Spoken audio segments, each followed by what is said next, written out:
copy strikes. Don't worry about that. That's the least of our concerns.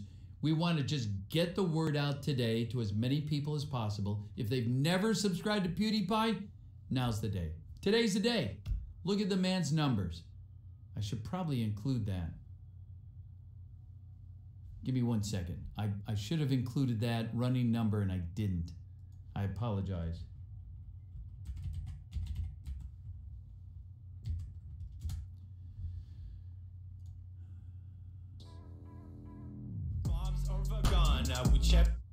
There we go. Yeah, we don't need to play that. All right, so I can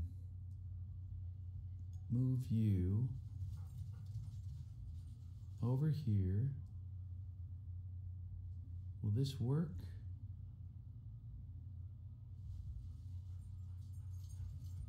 Nah. All right, I don't want to take up any more time, but I'll give you updates. So right now, the exciting count is around 13,000. I should have put that on there. Darn. So keep that. That's kind of our baseline where we start. I would like to see this up to 50,000 by the time we end reading the script. The only way to do it is to use social media to all of our advantage, all for our friend PewDiePie. So go ahead, start streaming. If you want to do your own, that's fine. I don't care. I'm saying use mine if you don't want to. That's fine with me. Put it on Facebook, Instagram, Twitter, whatever you've got, use it to your advantage, okay? I love all the chat. I'm going to read and address the chat once I'm done with the script. So with that said, I think we've got all our basics here.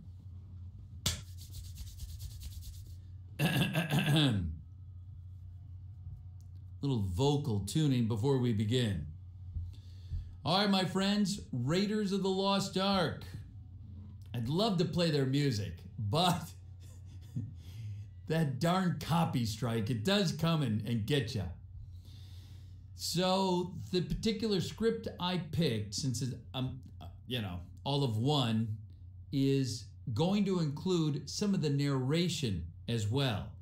So walk with me as we go down this journey, but don't get lost in just the story. I'm just going to do this to keep reminding you that use your social media, get it out on your different social media outlets live so that they get it out on their social media live. I'd love to see on YouTube stream, every one of us, fill up YouTube live with nothing but subscribe to PewDiePie live streams. Wouldn't that be awesome? That would be so awesome. That would make all the newspapers. Today, in the world of YouTube internet, it was filled today with nothing but subscribe to PewDiePie. These trolls. All right, let's get into it. One last drink. And thank you all. I see a number of you all going live. Thank you all. Here we go. Scene opens in Peru, the high jungle during the day. The dense, lush rainforests of the eastern slopes of the Andes, the place known as the eyebrow of the jungle. Ragged, jutting canyon walls are half hidden by thick mists. The main title begins with Peru, 1936. A narrow trail across the green face of the canyon. A group of men make their way along it. At the head of the party is an American, Indiana Jones. He wears a short leather jacket, a flopped holster, and a brimmed felt hat with a weird feather stuck in the band. Behind him come two Spanish Peruvians, Satipo and Barranca. Meeting up the rear are 5 Yagua Indians. They act as porters and are wrangling the two heavily packed llamas. The Indians become increasingly nervous. They speak to each other in bursts of Kekya. The American, who's known to have his friends as Indy, glances back at them. Barranca. They're talking about the curse again. and he's irritated. He turns and yells at the Indians in Chekwa. If I mess up these names, I apologize. His anger giving in to the indication of his own fears. The party reaches a break in the canyon wall and takes a trail through it. When they emerge, their destination is revealed to them in the distance. Beyond a thick stand of trees is the vegetation-enshrouded Temple of Chachachapoyan warriors, 2,000 years old. The entire party is struck by the sight. The Indians, terrified now, chatter away, and suddenly the three at the back turn and run, dropping their packs as they go. Barranca yells at the fleeing Indians and pulls out his pistol. He starts to raise his arm to aim, but Indy restrains him in a muscular grip. Indy looks at him and says, "No." Barranca looks evilly at Indy's hand upon him. Indy releases and smiles in a friendly way. Indy says, "We don't need them." Satipo watches this confrontation with some concern. Barranca says, "I don't carry supplies." Indy, "We'll leave them. Once we've got it, we'll be able to reach the plain by dusk." He turns back to the trail. Satipo gets the two remaining Indians moving behind Indy. Satipo and Barranca then have a fast, silent communication. Barranca indicates his desire to slit Indy's throat. Satipo gives him the look that says, "Be patient, you idiot." The approach to the temple. The party fans out to fight their way through the entwined trees that guard the temple. Visibility is cut to 5 feet in the heavy mist.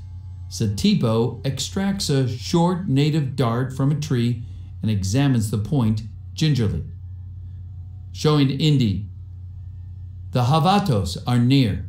The poison is still fresh. 3 days. They're following us, I tell you." Indy, "If they knew we were here, they would have killed us already." The two Indians jabber in Chekwa. Near Hysteria, Barranca is sweating profusely, eyes darting. He yells at the Indians in Chekwa to shut up. In the undergrowth, there is slithering movement. Indiana draws aside a branch and he is faced with a horrific stone sculpture of the Checapean demon. The Indian is so frightened that no sounds comes out of his mouth when he screams. He turns and runs silently away. The second Indian calls to his friend. Getting no response, steps in that direction, and a huge macaw, flushed from the undergrowth, screams and flies away. The second Indian does exactly the same thing, never to be seen again. Indy, Satipo, and Barranca, just clearing the trees, look back in that direction, and they all turn to face the temple. It is dark and awesome. Vegetation curls from every crevice. Over the elaborate landscape, the entrance round, open, and black, and it has been designed to look like open jaws. So this is where Forrestal crashed in. Satipo, a friend of yours? Indy, competitor. He was good, very good. Barranca, no one has ever come out of there alive. Why should we put our faith in you? Indy takes the weird feather from the band of his hat. From around the point, he slips a tightly rolled piece of parchment. Barranca and Satipo exchange a quick glance. So that's where it was. They kneel as Indy spreads out the parchment. On it is 1/2 of a crude floor plan of the temple. Indy says, "No one ever had what we have, partners." Indy fixes them with an expectant stare. Satipo produces a similar but folded piece of parchment. He lays it, the other half of the floor plan, next to Indy. They all regard it for a moment, then Indy stands and walks to the temple. Barranca's eyes are shining as they dart between the floor plan and Satipo. Indy turns back, assuming that pillar marks the corner, and Barranca is suddenly on his feet, quietly drawing his pistol. He raises it toward Indy as Satipo realizes with alarm what he's doing. Too late. Indy's head turns and sees Barranca. Indy's next move is amazing, graceful, fast, and yet totally unhurried. His right hand slides up under the back of his leather jacket and emerges grasping the handle of a neatly curled bullwhip. With the same fluid motion that brings Indy's body around to face the Peruvian, the whip uncoils its full 10-floor length and flashes out. The fall of the whip, with the unplaited strip at the end of the lash, wraps itself around Barranca's hand and pistol. He could not have dropped the gun now if he tried. Indy gives the whip a short pull and Barranca's arm is jerked down, where it involuntarily discharges the gun into the dirt. Barranca is amazed and feels somewhat slack in the whip, and then immediately raises the gun toward Indy again, cocking it with his free hand. Indy's face goes hard and sad. Indy sweeps his arm in a wide arc and Barranca spins around enclosed in the whip, his gun hand stuck tight against his body. Indy gives one more short jerk on the whip handle and Barranca's gun fires. Barranca falls dead. Indy looks quickly at Satipo, who is shocked and frightened. He raises his arm in supplication. I knew nothing. He was crazy. Please. Indy looks him over, then nods. He frees the whip from Barranca's body and picks up the man. His eyes sweep the surrounding woods, turns and says, let's go. In the temple, Indy and Satipo, carrying the torch, walk up slightly inclined, a tubular passage from the main entrance. The interior is wet with dark, overhanging plant life and stalagmites. The echoing floor steps intermittently overpower the sound of loud dripping, air drafts, and scampering claws. They are now in what is called the Hall of Shadows. Indy leads the way down a twisting hallway, Satipo's torch barely lighting the way from behind. Indy disappears in the shadow. When he reappears a moment later, a huge black tarantula is crawling up the back of his jacket. Indy doesn't notice and disappears into another shadow, emerging with two more tarantulas on his back. Satipo sees that and makes a frightened grunting sound. Indy looks at him, sees what he's pointing at, and casually brushes off the three spiders with his rolled whip, as he would do so with a fly.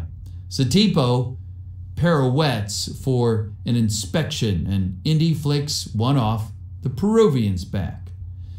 Indy begins by picking up a little pocket-sized artifact from the niches and ledges of the temple. He continues to do this as the men penetrate the temple. His collecting is quick and expert, evaluating the pieces in an instant, discarding some, stuffing others into his clothes, never stopping his forward progress. They are now in the Chamber of Light. The men reach the arch in the hallway, the small chamber ahead, which interrupts the hall. It's brightly lit by a shaft of sunlight high above. Indy stops and he looks it over. Satipo, what's wrong? Are you lost? Indy picks up a stick and throws it at the shaft of light. Suddenly, giant spikes spring together from the side of the chamber with a ferocious clang, and impaled on the spikes are the remains of a white man, half fleshed, half skeleton, in an explorer-type garb. Indy reaches out, takes a hold of the man's carcass. As the spikes slowly retract, Indy pulls it free and seats the remains gently on the floor. Indy Forrestal. Satipo gulps. We can go no further. Indy. Now, Satipo, we don't want to be discouraged by every little thing, do we? Indy steps sideways into the chamber, his back pressed against the very points of the retracted spikes. He moves along the edge of the light beam and steps clear on the other side. Satipo grimaces and begins sweating his way through. Indy and Satipo come down the stone stairs to a tight landing. Framing the entry are a carefully strung network of dead vines, each somehow hooked into the wall, narrowing the opening even more. Indy says, "Let me see that torch." He lowers the torch to the floor of the landing. The landing is carpeted with human skeletons, one on top of another, all squished flat as cardboard. Satipo gasps. Indy looks up at the ceiling of the landing, then steps onto the skeletons, which make a cracking noise under his feet. Indy looks at him and says, "Try not to touch the vines." Foyer of the sanctuary. The men are in a high, straight hallway 50 feet long. The door at the end is flooded with sunlight. "Senor, I think we are very close." Indy stands still, looking at the hall. Satipo, impatient. "Let's hurry. There is nothing to fear here." Indy looks him in the eye and says, "That's what scares me." They begin walking down the hall side by side. Satipo inched a little ahead. Suddenly, his lead foot comes down through the floor. As Satipo begins to pitch forward, Indy grabs him by the belt and pulls him back. They both look down at the floor. Indy swings his whip across the floor. 15 feet of it cuts open beneath the lash, falling away to reveal a black pit as wide as the hall. The illusory floor was made by dust-covered cobwebs. Satipo picks up a stone and drops it down into the pit. No sound. The two men exchange glances. Indy looks up at the high roof above the hall, and he swings the whip up around a support beam, tests its strength with a good pull, and swings over the pit with the whip. From the other side, he swings the whip back to Satipo, who throws Indy the torch. Satipo swings across. When they are both standing on solid floor again, there's a moment of quiet in which they hear far, far below a splash. And he wedges the whip handle into the wall and leaves it strung to the beam for a quick exit. They're now in the sanctuary. A large domed room, 10 evenly spaced skylights send their shafts of sunlight down to a uniquely tiled floor. White and black tiles laid out in a lovely, intricate pattern. Indy and Satipo stand at the door and they look across the room at the altar. There, in the supreme hallowed spot, is a tiny jeweled figurine, Indy's real objective. 2 torches, many years old, are in holders by the door. Indy takes one down and lights it, gives the regular torch back to Satipo. Satipo smiles. "There's plenty of light, amigo." Indy kneels and uses the unit end of the torch to reach out and tap a white tile. It's solid. He reaches out and taps a black tile. There's a whizzing sound with a teeny dart, and it sticks in the torch. Satipo points to the wall nearby. There's a recessed hole there. Satipo, "From that hole!" Indy nods, stands, looks around the sanctuary. The entire room is honeycombed with the same kind of hole. Satipo sees it and is properly impressed. Indy looks at him and says, "You wait here." Satipo, "If you insist, senor." Torch in hand, Indy begins his careful walk across the sanctuary, stepping only onto the white tiles. He almost appears to be doing a martial arts kata. Before each big move, he waves the torch in front of his head all the way down to his toe, looking at the flame. Halfway out, he sees something on the floor, kneels to look at it. A dead bird lies on one of the white tiles. It is riddled with deadly little darts. This has great significance to Indy, and he stands with even greater caution. He waves the torch ahead of him at waist height. An air current whips the flame. Indy ducks under it and leaves a burn mark on the tile beneath it. Satipo watches wide-eyed, mystified. Indy reaches the altar, the tiny idol, and looks both fierce and beautiful. It rests upon a pedestal of polished stone. Indy looks the whole setup over very carefully. From his jacket, he takes a small canvas drawstring bag, begins to fill it with dirt from around the case of the altar. When he's created a weight that he thinks is approximately the weight of the idol, he bounces it a couple of times in his palm, concentrating. It's clear he wants to replace the idol with the bag as smoothly as possible. His hand seems ready to do it at once. When he stops, he takes a breath, loosens his shoulder muscle. Now he sets himself again and makes the switch. The idol is now in his hand, the bag on the pedestal. For a long moment, it sits there. Then the polished stone beneath the bag begins to drop 5 inches. This sets off an oral chain reaction of steadily increasing volume as some huge mysterious mechanism rumbles into action deep in the temple. Indy spins and starts his kata back across the sanctuary at 4 times the speed. Indy begins his retreat immediately. The sanctuary has begun to rumble and shake in response to the mysterious mechanism.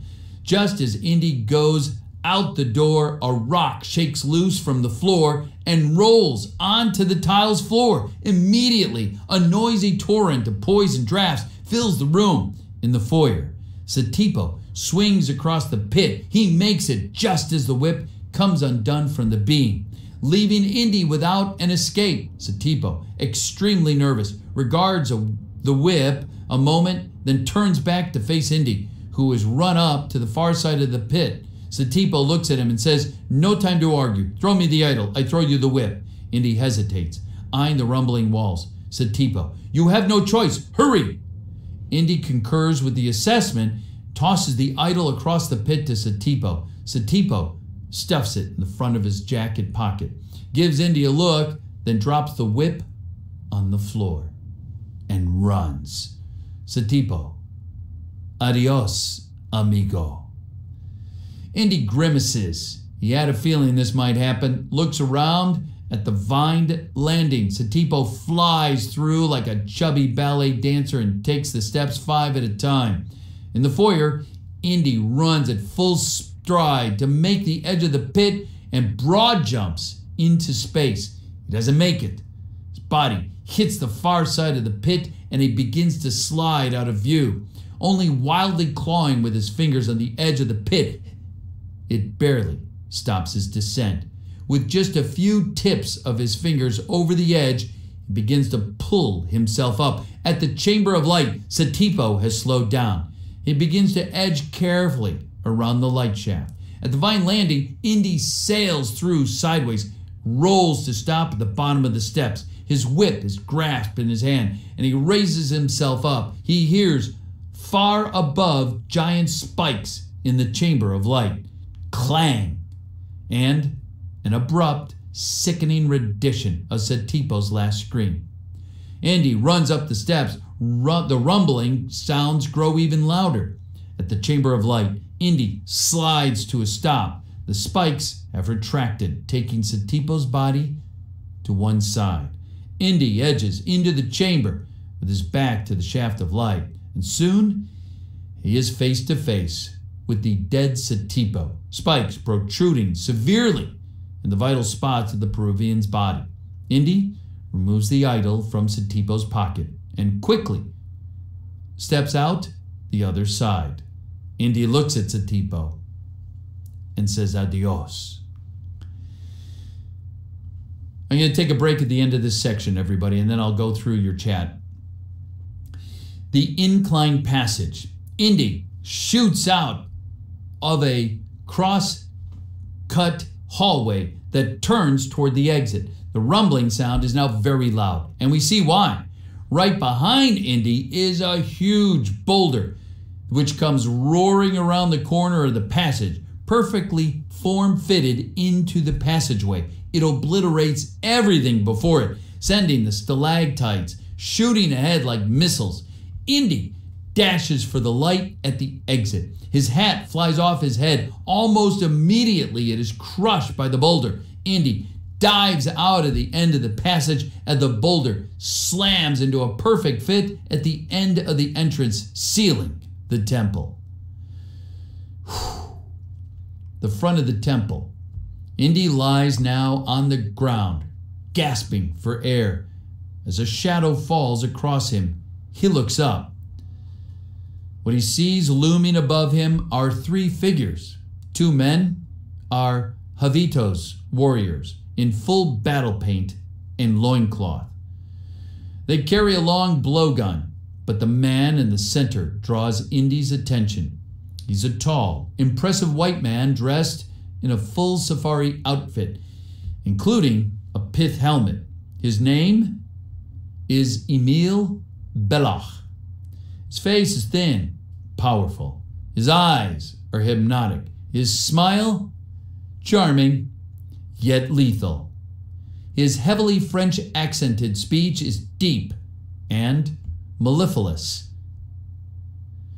Back beyond Belach are his two escorts, along with 30 more Javitos warriors hovering at the edge of the trees.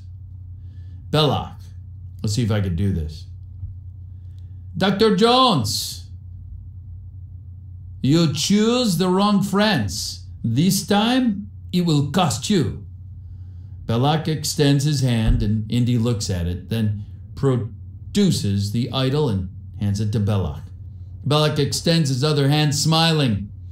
Indy hands over his gun and Belach sticks it in his jacket. Belach says, I thought you'd never give up, and I bet you thought I had given up. Indy looks at the Indian warriors and says, too bad they don't know you like I know you, Belach.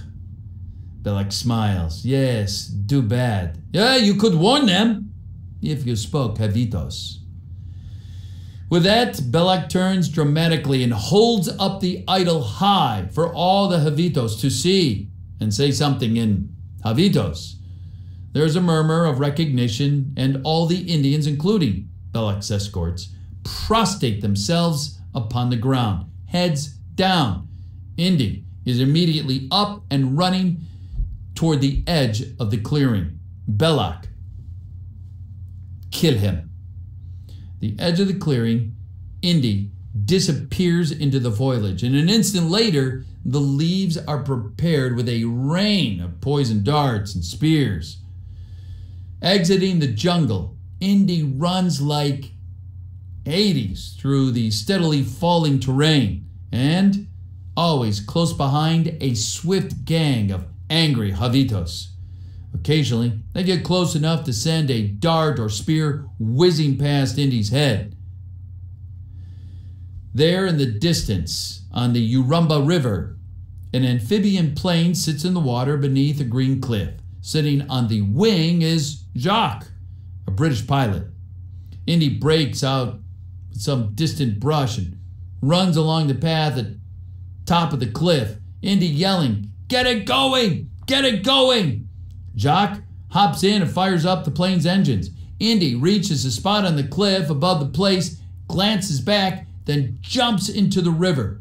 As he comes up out of the water, he swims to the plane and grabs onto a strut. Indy yelling to Jacques, "Go! Go!" Jock starts the plane moving across the water as Indy walks across the wing and falls into the passenger compartment.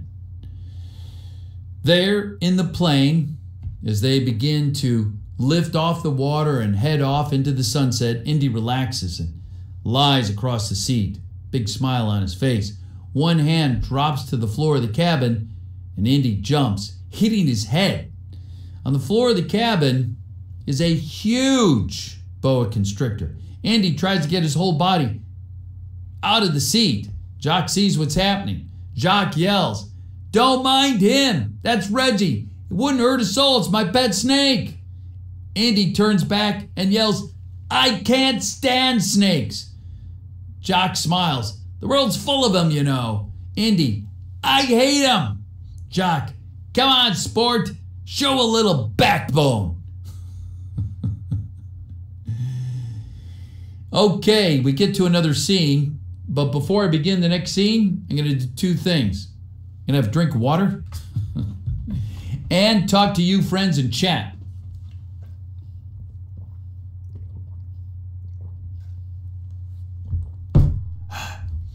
All right, friends in chat, we're doing this today for one reason: to help PewDiePie gain more subscribers.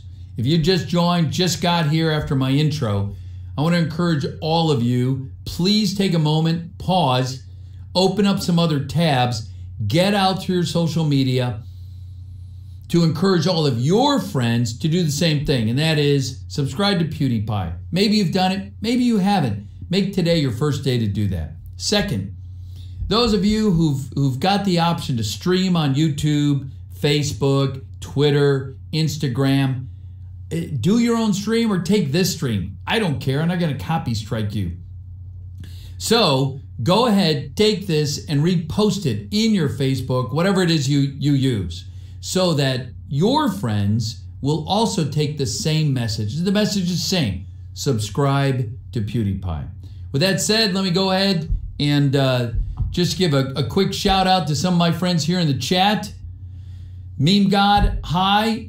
Eddie, thank you very much. Best content, thank you very much. Luke, I appreciate the sentiment. Thank you. Trump, FTW, I stayed up all night to listen to this. Thank you very much. I do appreciate it. Pete, do you listen to Queen sometimes? I did like them. Peter, you an epic gamer?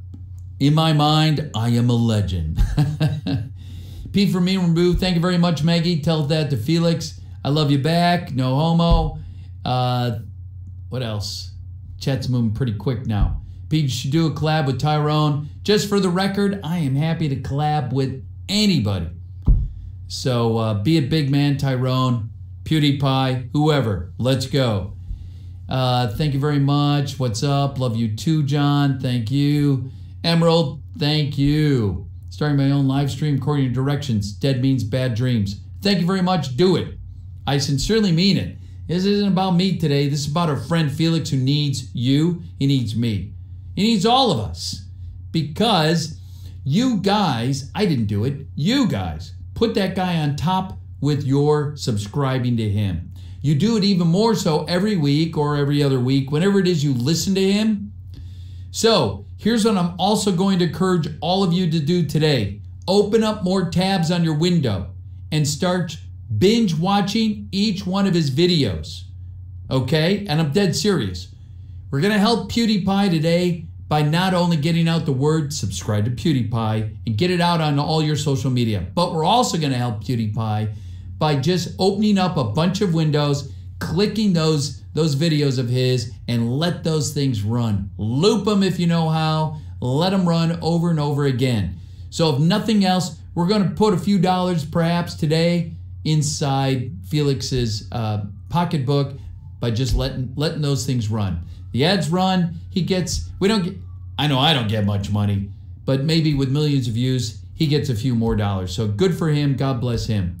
Let me close up and keep going with the script. Pete, you should call out the CEO of T-Series. They aren't just a company. Someone must be calling the shots. Take them out. I wish it were that simple, right?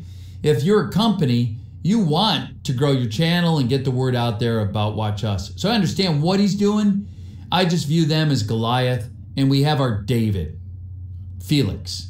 And, you know, it's one guy literally against a corporation. That's why it takes us, you and I, uniting together to stand up against these corporations. That's why I believe in standing up against things like Article 13.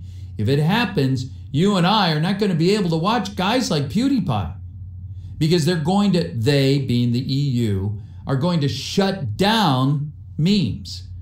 Now, if it happens over there, I will guarantee it's going to come here to the US. Wow. So you need to do things like get a VPN, okay? And this isn't a sponsored ad for a VPN service. I'm just telling you here's a heads up, here's what to do and how to get around it. So when it does happen, think to yourself, I need a VPN, so that they don't know what country I'm from and they won't block me. So you'll still be able to watch them. Anyway, a few more shout outs. Thank you so much. T-Series should be considered no real channel, kind of like YouTube music. I agree with you there, Darby. Totally. Shimmy, thank you. I wish VoiceOver Pete was on Rule 34. Actually, I don't know what Rule 34 is. This means war. I agree with you, Russian guy. There's someone in chat going through tough time. He sounds suicidal. His name is K Paz. Really? Are you joking? I'm really Coco. I did notice you. Thank you very much. Jebediah, thank you. Guys, I got...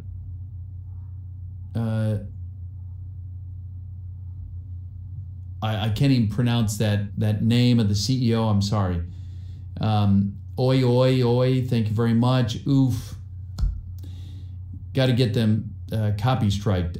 Chris, thank you. And I should make mention, I've totally missed it. All of you who have graciously donated, thank you, thank you, thank you. I genuinely appreciate it. So I don't know what Rule 34 is. Go ahead now. Let me know in the chat. I'm going to continue reading through the script. As new people join, for those of you who are staying here, go ahead and just kind of update them what's going on and let them know. Get it out on social media. Stream me, I don't care, but just get the word out. Whatever it is you've got, Facebook, Instagram, Twitter, your own YouTube, restream it. Let's continue. Thank you for the station identification break. We move on. Okay, we're now back in Indy's office at a small Eastern college, which took place where? A little movie fun fact histoyoid. It happened at Princeton. Anyway, it's autumn, and the pretty New England campus is beautiful as Indy's window reflects it in dazzling color. A few weeks before the classes begin. I'm sorry, I read that wrong. A few weeks before the start of classes. Activity is just picking up and some students are out and about. Indy is at a bookcase near the window and he looks quite different in this setting. His outfit is tweedy, slightly rumpled in a professional style. Part of his attention is focused on a book and he wears glasses to see the fine print. The office is cramped and absolutely inundated with books, maps, and etchings and archaeological artifacts. In fact, the only neat spot in the room right now is Indy's desk, which has been cleared off expressly for the benefit of... In walks Marcus Brody, the curator of the National Museum in Washington, D.C. Brody's examining small artifacts Indy pocketed on his way into the Peruvian temple. His occasional uses of a jeweler's eyepiece is used to get a closer look, but he is distracted. His concerns are elsewhere, and it is this that his old friend Indy senses from across the room. Brody, do you think the idol will ever show up? Indy? I don't know. Just because Bullock had it doesn't mean he kept it. Indy snaps the book closed and puts it on the shelf. He takes his glasses off and focuses on Brody. At the window door of his office, two pretty co-eds pause for a moment, look in at their sexy archaeology professor, giggle, and then disappear. Indy says, getting it away from those Indians would be a neat trick, a hard look. I hope they got him. A young male graduate student, Indy's teaching assistant, taps on the door and then pushes his way in with an armload of reference books. Indy helps him find a spot for them. Teaching assistant says, I couldn't get the McNabb, Professor. Someone's got it checked out till next month when classes start. Indy says, that's all right, Phil. Thanks a lot. Teaching assistant says, well, I'm eager to please, sir. Will there be anything else? Indy says, no, I'll see you Thursday. Teach assistant leaves and Brody is scowling as he examines the last bit of the artifact. And he says, hey, if you don't like them, I can always return them. Brody, no, they're beautiful. The museum will buy them as usual, no questions asked. Indy's, well, what's wrong? Brody says, well, I brought along some people today. Indy, really? What kind of people? Government. Really, government. Brody, yeah, don't worry. It's not about your business. Indicating the artifacts. They're from the Army. Indy, I've already served. Brody, Army intelligence. They're looking for Abner. Next scene is in Indy's lecture hall classroom. Indy's course is a combination of archaeology and anthropology, and it's taught in this amphitheater type lecture hall. His desk and lectern hold large reference books. Blackboards line the wall with bones, maps, charts, all fastened to the walls. Indy leans against his desk talking with Brody, and two uniformed officers walk in, Colonel Musgrove and Major Eaton, who are situated around the first seats in the classroom. Musgrove says, but did you study under Professor Ravenhood at the University of Chicago? Indy nods. Yes, we haven't spoken in years, and I'm afraid we had a bit of a falling out. Eaton, and you know nothing about his whereabouts? Indy, no, just rumors. Somewhere in Asia is the last I heard. Musgrove and Eaton exchange a look. They're disappointed. Eaton says, well, maybe Dr. Jones can make sense of this. Again, the military men have a silent communication deciding whether or not to reveal something. Musgrove says, well, you must understand, Dr. Jones, this is all strictly confidential. I understand. Musgrove says, yesterday one of our European sections intercepted a Nazi communique from Cairo to Berlin. Don't quite know what to make of it. Musgrove takes a sheet from his briefcase. Musgrove then says, here it is. Tennis Development Proceeding. Acquire handpiece. Staff of Ra. General Taktu Hawk, Shanghai. Locate Abner Ravenwood, U.S. Brody's excited. He looks at Indy. Brody says, tennis. He must have discovered the lost ruins. Indy contemplates this big news. He's impressed. Indy says, almost to himself, tennis. Ain't that something?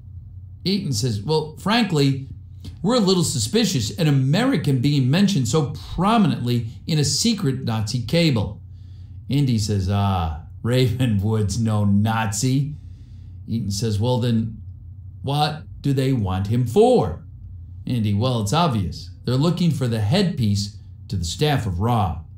Musgrove indicates his sheet, says, but it says here that's in China. Indy, well, half of Ravenwood, only half of it, Ravenwood had the other half. Eaton says, well, what would the Nazis want with this staff of Ra? Brody says, well, I can tell you that over the last years, 2 years, the Nazis have had teams of archaeologists running all around the world for all kinds of religious artifacts. Musgrove interrupts and says, well, that's right. Hitler's a nut on the subject. Crazy. He's obsessed with the occult. Eaton, Well, what is this staff of Ra anyway? Indy says, well, it all has to do with the Ark of the Covenant. The two army guys look mystified. The chest of the Hebrews, what they used to carry, was used as it was filled with the 10 Commandments. Now, it's the army men who are impressed. And he goes on, an Egyptian pharaoh stole the ark from Jerusalem and took it back to the city of Tanis. A short time later, Tanis was consumed by the desert in a sandstorm that lasted a year. And he goes on, but before that, the pharaoh had the ark hidden away in a secret chamber called the Well of Souls, which is where the staff of Ra comes in. And he moves over to the blackboard and makes a quick sketch to give a rough idea of the system as he describes it. And we get a glimpse of what an interesting and enthusiastic teacher must be. And he goes on to say, now this is rather clever. The staff was really a big stick. And I don't know, say something like this. And he indicates about 6 feet. No one really knows for sure. Anyway, it was capped by an elaborate handpiece with a carving of the sun at the top. What you had to do was take the staff into a special room in Tanis where it had the whole city laid out in a miniature map on the floor. When you placed the staff in a certain spot in the room at a certain time of the day, the sun would shine through a hole here in the headpiece and then send a beam of light down here to the map, giving you the location of the Well of Souls, Musgrove, where the Ark of the Covenant was kept, Indy, which is probably what the Nazis are after. Eaton, well, what does this Ark look like? Indy takes a book. Look like? Why, it's right here. Pulls out this big book from a stack on his lectern and flips through the pages until he finds a large color print page. The other men gathered to look. The print fills the screen. It shows a biblical battle. The Israelite army is vanquishing an opposition force. At the forefront of the Israelite ranks, 2 men carry the Ark of the Covenant, a beautiful gold chest crowned by 2 sculptured angels. The men do not touch the Ark itself. Rather, they carry it by the use of 2 long wooden poles which pass through rings in the corners of the Ark. The painting is very dramatic, full of smoke, tumult, and sinew of dying men. But the most astonishing thing in the picture is the brilliant jets of white light and flame issuing from the wings of the angels. It pierces deep into the ranks of the retreating army, wrecking devastation, terror, and death. Eaton, good God. Indy, yes, that's what the Hebrews thought. Musgrove, what's that supposed to be coming out of the Ark? Indy, who knows? Lightning, fire, the power of God. Eaton, beginning to understand Hitler's interest in this whole thing. Indy, yes. The Bible tells of it leveling mountains, wasting entire regions. Moses promised that when the ark was with you, your enemies will be scattered and your foes fell before you. An army which carries the ark becomes invincible. Eaton and Mushroom exchange worried looks. And he goes on. Oh, and there's one more thing that Hitler undoubtedly believes about the Ark. It's said that the Ark will be recovered at the time of the coming of the true Messiah.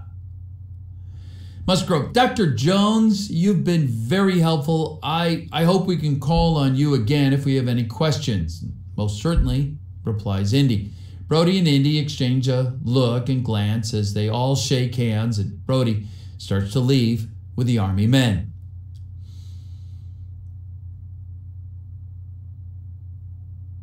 All right, section break. Let me get a drink and chat with you fine friends here in the chat.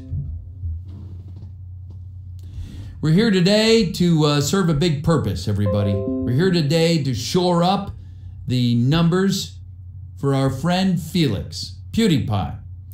His numbers have been increasing slowly during this broadcast, and I have no one to thank. Felix thanks you. And I know this, so it's on behalf of Felix, PewDiePie himself, that I say thank you. His numbers wouldn't be going up if people like you weren't doing something to help. So on behalf of Felix, let me just extend my hand and say thank you. We've done this today with something very simple, and I say this to all of you. I can't even go through all your names, so let me just say what we're using today is social media for good. So right now, pause and do one of two things, if not both. Use the live streams on your social media, your Instagram, your Twitter, your Facebook, your YouTube. Restream this if you want, or start your own. Get the word out there and encourage others to do the same, so that you, my friends, extend this to other friends who will extend this to other friends. And like a spider web, may this go out across the world. That's right, you make history when you do that. Now, that said, don't stop, keep doing that. Restream, my stream, I don't care how you do it, but get this out there. On the other hand, we're going to do Felix a big favor today. I want you to open up, I don't know, 10, 20, 30, 40, 50 tabs on your computer. Go to his channel, PewDiePie, and I want you to just repeat each one of his videos. Do it. I'm dead serious. Why should I do that? All right, that's a fair question. So what that does is it puts a few pennies back in Felix's pocket. He gets demonetized all the time as people copy strike him. And it's literally like taking money out of his pocket. Like more corporations need it instead of this one guy. So like when he shows TikTok, doggone it, they copy strike him. What's he gonna do? So I'm encouraging you, help the guy out in two ways today. Help him out by getting your friends and friends of their friends and friends of their friends to subscribe to PewDiePie. Secondly, open up 20, 30, 40, 50 tabs and just hit that repeat on all his videos. It's like you're binge watching 10 years of Felix. That's a lot of videos.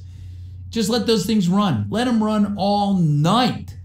What is it? What do you care? You don't. Let it go. Let it run. If we each do it, he'll wake up tomorrow morning with two things. He's going to wake up with more subscriber count than he went to bed with. And secondly, he's going to wake up with a few dollars in his pocket. And he has you to thank for it. So on his behalf, I want to say thanks. And with that, I'll do a quick shout out now to you friends in the chat. So Grievous, thank you. Hi. I'm glad that you guys like me reading through the script, so thank you very much. Shagster, thank you. I'm glad, subscribe to PewDiePie, that it's inspirational. I know it is to me. This is just fun, so thank you. Pete, Messiah, where PewDiePie is a god and T-Series is Satan. That's funny. Where an Indiana Jones hat? Oh, I looked for one. I don't have one, sorry to say. Darby Style, you look pretty good. Photoshopped into the Indiana Jones hat. You should wear one. If I had one, I would. Screw Big Tech. You're a good man. Thank you very much. Hey, where's the... Oh, let me get my cursor over here. Slow this down. Hi, Stompy, Dakewill, I can't pronounce your name, sorry. Hi. I am doing well, thank you. Thank you. I like the way he talks about things. Subscribe to PewDiePie, thank you. Love you too. Hoya, hoya, hoya. Is he ending? No. He's taking a brief break just to kind of catch up our new folks. You're the man, Pete Mason. Thank you very much. Howdy, Daniel. Thank you. What are you going to read next? I'm continuing on. I'm not stopping. I'm just pausing. Sub to PewDiePie's on different devices. Agreed, Charlie. Great suggestion. Do you think the war is over when he reaches 100? I don't know. I know that was his big goal. I know it for a fact. That was his big goal. So let's help him hit the big goal, because let's face it, who would have ever guessed, however long you followed PewDiePie, that he would hit 100 million, no matter what sport it is. I mean, it's like the Super Bowl of Super Bowls if you're a football fan. It's like the World Series of World Series. It's the World Cup of World Cups. 100 million. It's the Mount Everest of mountains to climb. Whatever it is, it's the super abundant superlative of whatever sport it is you pick. That's what 100 million is. YouTube has never given out any sort of award for that. Let's see that head scratcher. I'd like to see the CEO of YouTube fly herself, Susan Hint, right to his house or some agreed upon meeting place, and you personally hand deliver whatever plaque it is you're going to give this guy, because you know what? He earned it. And I think, like so many things in life, rewards should be merit-based, but don't get me on that subject. PewDiePie gets to 100 million first, and basically it isn't a corporation that hits 100 million first. Nonskiller? Correct. Watching my Soulja Boy Council. That's a great use of Soulja Boy's Council. Over 1% of the world's population is sub to PewDiePie. Think about it. If he was a country, I saw this by, I think it was Keemstar, who said he'd have a population about the size 13th in the world. I think 85 million or 87 million, sorry. He's gaining. He's gaining. Let's keep up that. You give me chills. Lucas, thank you very much. Sub count is around 17.8 right now from what I'm looking at. So yes, it's slowly getting up there. I'd like to see it climb way higher by the time we finish. You're watching you on my Samsung smart fridge. King K, that is so cool. I want to come over there just to see it. Brian, thank you very much. And everybody who's given and tipped and donated, thank you, thank you. I'm not doing it for that. Instead, just take those few minutes. Here's what I encourage you to do with whatever monies you want to do. Put it on your Twitter, your Instagram, your Facebook. Add to that. Bump your social media to get that out even further to people who don't follow you. But of course, once you go ahead and you promote certain tweets, Instagrams, and Facebook, it goes further than your network of friends and family. So, on behalf of Felix, do it. I mean, I appreciate the donations, don't get me wrong. I'm just saying that's probably a better use today of the monies than that. And the other thing is binge watch, open up 50 tabs on all of his YouTube videos. Well, he has like, I think thousands. What did I see, 3,500? Just start binge watching those things and you're going to put a few dollars in Felix's pocket.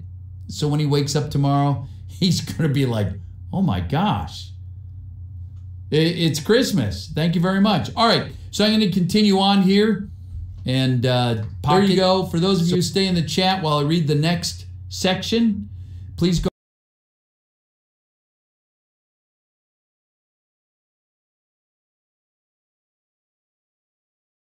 Next section, please go ahead and just kind of update our friends that join us.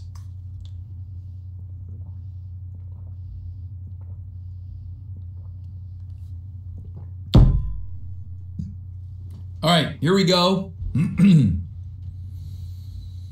dun, dun, dun. I wanted to play his music, but I knew Disney would, Lucasfilms would come in and just, they'd shut me down. All right, from Indiana's house, the lush tone continues here. Art Deco and shiny marble. Indy's motion towards Brody over to one side of the study. Indy says, I'll be there in a moment. As Brody passes the entrance into the expansive living room, he spots beautiful, silk-gowned Harlow type lounging on the sofa in front of the roaring fire. She is sipping on champagne. Brody enters the book-lined, dark wooded study. He paces for a moment before the fire, which is dying in the fireplace, and then spots something and goes over to Indy's big desk. The surface is covered with open books, monographs, maps, drawings, all about the Ark of the Covenant. Brody smiles. He knows his friend very well.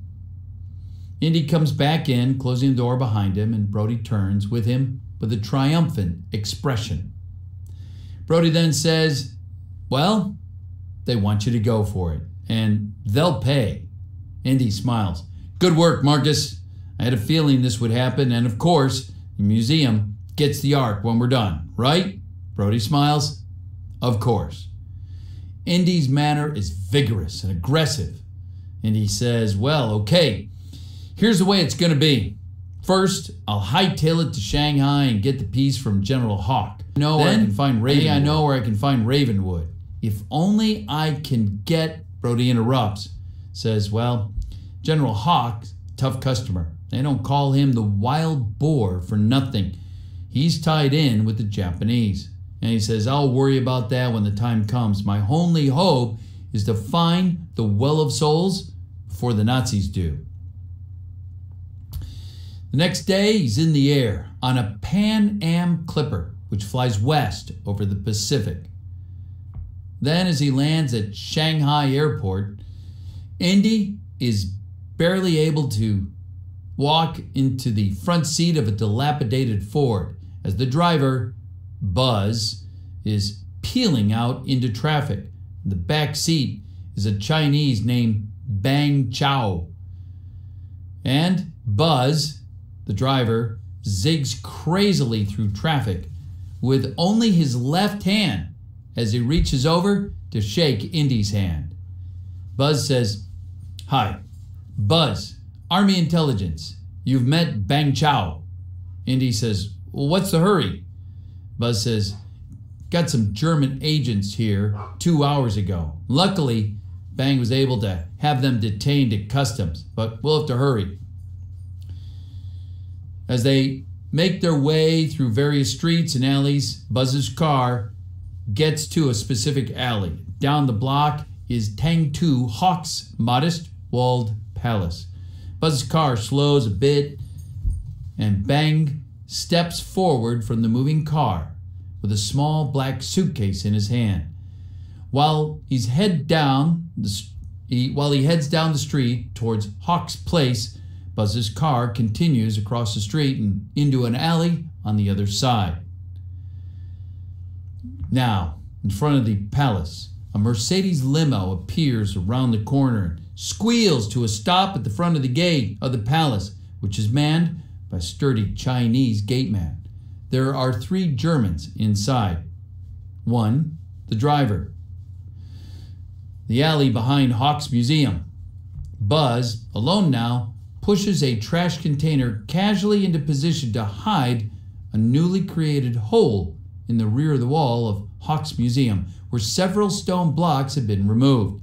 Looks around and ambles back into the car. Inside Hawk's palace, the 3 Germans wait impatiently in a magnificent foyer. A chime sounds. Huge double doors open to reveal Tang Tu Hawk, flanked by 2 uniformed Japanese soldiers and a robed Chinese advisor. He wears a fantastic gold ornamental robe. Despite the majesty, however, nothing can disguise the fact that Hawk is basically a wild, fat, barbarian animal. Hawk and his escort group bow in what is the beginning of a long, welcoming ceremony. The Germans exchange impatient glances, but they decide they should play it as it comes, and they bow. Hawk's Museum. No person is now in sight. Instead, we see a magnificent display of ancient artifacts. Glass cases hold the velvet couch pieces at random spots on the shiny marble floor. We hear an odd sound. Near the floor, on the rear wall of the museum, a steel ventilation grate moves. A hand slides it gently across the marble floor. Indy sticks his head out and looks around. Over in Hawk's tea room, the 3 Germans are being served tea and exotic delicacies. A pleased Tang Tu Hawk watches from a throned cushion when a tray of tiny delicacies is presented to him. He takes a massive handful, crushing them together on their way to his smiling mouth. Over in Hawk's Museum, a huge golden gong 7 feet in diameter is suspended from the ceiling by a hook. An enormous hammer hangs poised above it, from which emanate a myriad of tiny threads which run up and across the ceiling, then down to a various display case. Indy looks up at the gong, then continues his quick, quiet foyer among the cases. Beyond him, a high window. Over in the tea room, Hawk and his visitors stand to go. The Germans' pleased expressions make it clear they're finally on their way to the museum. Inside the museum, Indy arrives at his destination. The lovely carved gold section of the handpiece is nested on a purple velvet in glass case. At the bottom of the piece is a round hollow where the staff would fit into it. There is a grunting sound behind Indy and he spins, already reaching for his revolver. A fierce Japanese samurai is running at Indy full speed down the aisle of a display case. His sword is raised over his shoulder, ready to cut Indy in half. He's 6 foot away when Indy's gun levels and fires twice, blasting him backwards. Indy is still looking over his gun when another samurai sword comes down from the side and knocks the pistol brutally out of Indy's grip. His hand avoids amputation by a quarter. An amazed Indy backs away from crossing the aisle as the second samurai steps in to face him, sword raised. Indy backs away into an open space and his bullwhip appears into his hand. He gives it one savage crack to announce its arrival, and the samurai slows down, eyeing it curiously. Samurai does not look too happy about this confrontation. How pure it is. Samurai's sword versus the whip. Now that sounds like a great meme. Hawk's Palace, 2nd floor. 10-2 Hawk and the Germans have obviously heard something. They begin to hurry along the walkway at the side of the building, Hawk in the lead. Up ahead is the footbridge which crosses from the palace to the museum entrance over a moat. In the street in front of the palace, the lovely Mercedes limo suddenly blows up. Inside Hawk's Palace, the Germans spin toward the blast, drawing weapons. They run back to investigate. Hawk follows them, confused. Inside Hawk's museum, Indy and the samurai face off each other. They're both breathing hard from the previous no-contact encounter, and they pass each other. Now Indy swirling the whip above his head again. It whizzes out toward the samurai's face. The samurai take 2 lightning-quick cuts at the leather, but misses. Indy swings for the samurai's feet. The samurai jumps nimbly, slashing at the whip. Indy does it again. The samurai hops it once more. The samurai is concentrating on hopping. Indy sees it. A split second. That's what he wants. The whip flashes up from the floor and wraps solidly, irrevocably around the samurai's neck. Indy gives it a murderous pull. The samurai's dead on his feet. Outside Hawk's Palace, Hawk and the 3 Germans are looking down at the flaming remains of the Mercedes. A look of concern crosses Hawk's face. He turns and runs back toward his beloved museum. Inside the museum, Indy is at the case containing the handpiece. He smashes the glass with the samurai sword, reaches in, grabs the piece, and immediately behind him, huge hammer falls. And the sound of the gong thunders through the museum. Outside Hawk's Palace, the sound of the gong, the running Hawk skids to a halt with a crazed expression on his face. He disappears for 2 seconds in an alcove and emerges holding a big black Thompson submachine gun. Runs across the footbridge and is just barely over it when it blows up. Hawk, safe, looks behind him in amazement and then turns to the museum. Inside the museum, the double doors at the entrance slam open to reveal Hawk. Indy is halfway along an unprotected wall back to his ventilation entry route. Hawk opens up on him, cutting off his retreat. Indy jumps behind a marble column, which is promptly blasted with machine gun fire. Indy looks above him, sees a giant disc of the gong. Reaching up, pushing with tremendous effort, he maneuvers it off the hook. It bounces to the floor, on its side, chipping the marble with its monstrous weight. Indy steadies it and then puts his whole body into rolling it across the room toward the window. As it starts to roll, Indy slips behind it and runs across the room with it. Hawk can see the rolling, and as he opens up on it, the vicious cacophony of the machine gun fire is joined by musical reports of bullets hitting the gong, ricocheting away. Very, very noisy. On the roof, Indy lands in a shower of glass on the jutting roof of the museum's first floor. He rolls to a crouch position and is immediately being fired upon. The Germans, cutting off from the museum, are standing on the palace walkway, firing at him. Indy takes off fast for the rear of the museum. In an alley behind Hawk's museum, Buzz, craning to locate Indy, has the Ford rolling slowly back alongside the museum.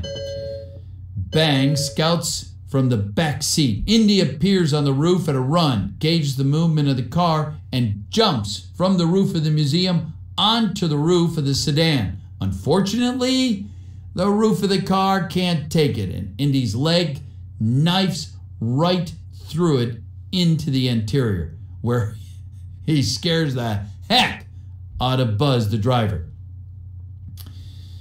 The car. Indy squirms his way down into the front seat. Buzz asks him, "Gee whiz, are you all right?" Indy says, "Yeah, great. Got it." Buzz guns it, throwing Indy in the back seat, hits the gas. He now asks, "What now?" Indy says, "Gotta get to Nepal."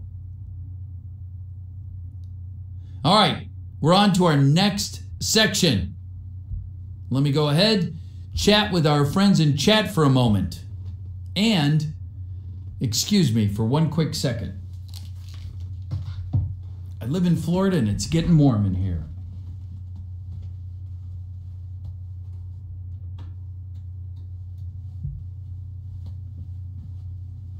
Whew! Actually, I don't really need those headphones. Okay, friends in chat, let's chat for a quick second. Give you a few shout outs. How far are we though? Honestly, I would guess, if you know the movie, we haven't even gotten to the fight scene in Nepal. So we're in the beginning still, beginning third. So, a few shout outs now. Yeah, about, is it really 30 minutes? We've been doing this over an hour. I have anyway. We need super chat. Are you telling me we don't have super chat? Pretty sure we do. If my friend Bullocks is here, can you make sure we have super chat going? I thought we did. If I'm wrong, but I don't think I am. Anyway, yes, the headphones, yes. Okay, gentlemen, quick drink. Yes, Nightcore Cast, almost 1 million subscribers. I'm already working on a big video of when we hit 1 million, but I don't want to focus on that. Did you see my big man Tyrone versus Pete video? I have not seen a video, Yuma, about Tyrone and I. It's Indy, Andy, or Buzz Lightyear. That's pretty funny. Thank you, Led Steven. Almighty Shagster. Boogie, he's not dead. Stop spreading. I'm in the middle of that conversation. I don't quite understand the reference. You're a good man. Voiceover Pete. Thank you so much. Pete, how you doing? I'm doing great, thanks. Is Raiders your favorite film? It's up there. It's probably in my top 10, along with some Star Wars movies, Star Trek movies. Love those. Lord of the Rings. Who doesn't love Lord of the Rings? Anyway, I don't like a T-series. I love it. Thank you. Let me pause also and just say thanks for all you have graciously donated. So we're doing two things. If you just joined, this is how excited it is. For me, this is exciting. We're helping out PewDiePie 2 ways today, as that number when we started was down around 13,000. So we are making a difference today. What you're doing is making a difference. I am so excited. We're helping PewDiePie two ways today.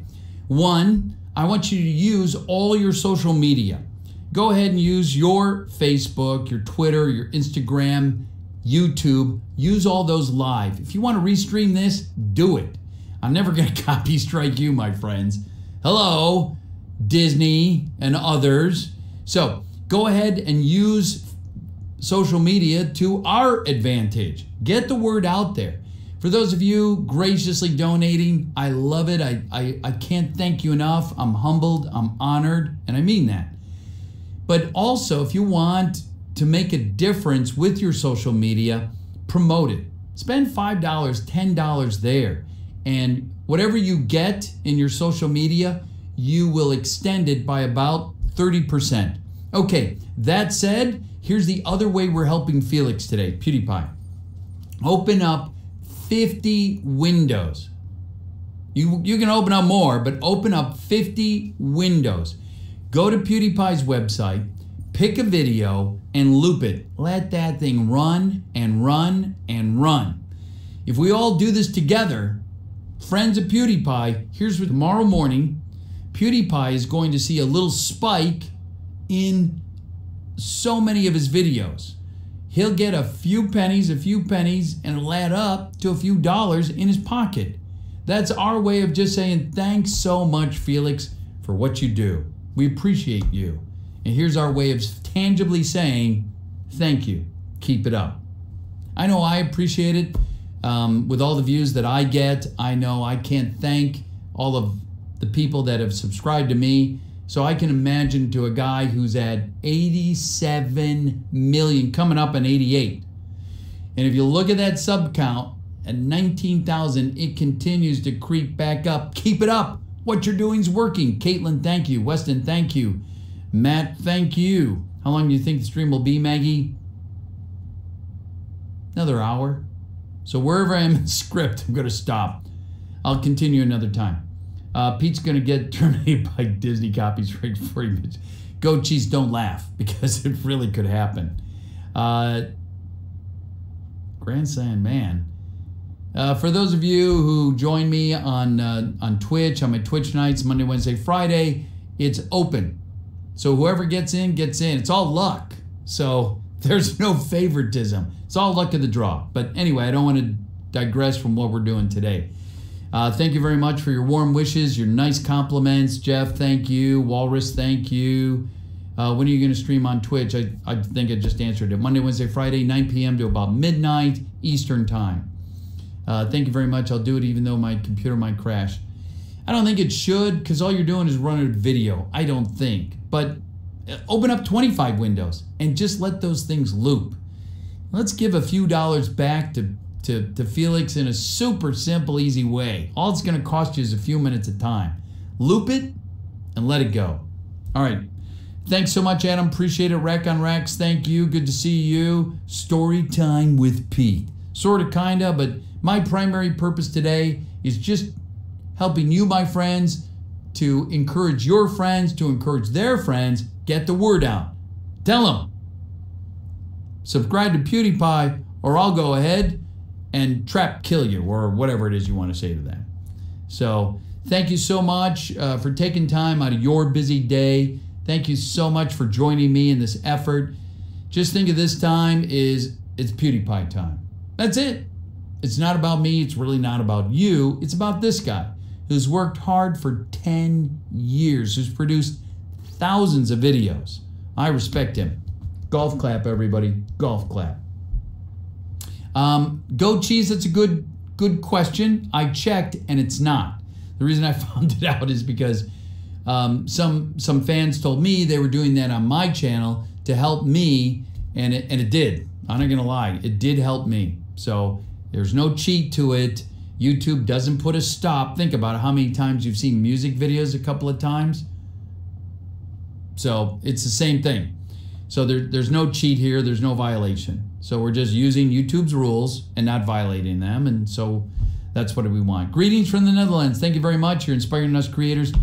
Bearman, thank you very much. Who's your favorite character? Well, it's got to be Indiana Jones himself. And thank you for that. How's it going, Pete? I'd like to think it's going great today. That's pretty funny, Mr. Radovic. Golf clap, I know. Sub gap is currently, I'm watching on my other screen, at 19,006. When we started, it was at 13,000. So you guys are making a difference. About a 3-hour drive. This will be my entertainment. Theo, awesome. Thanks for doing your part as well. Skull Spartan, thank you very much. You're way too kind. Do you like Womit? Of course. Thank you, Jeff. Yeet Yeet, I made 5 accounts and subbed to you and Pewds.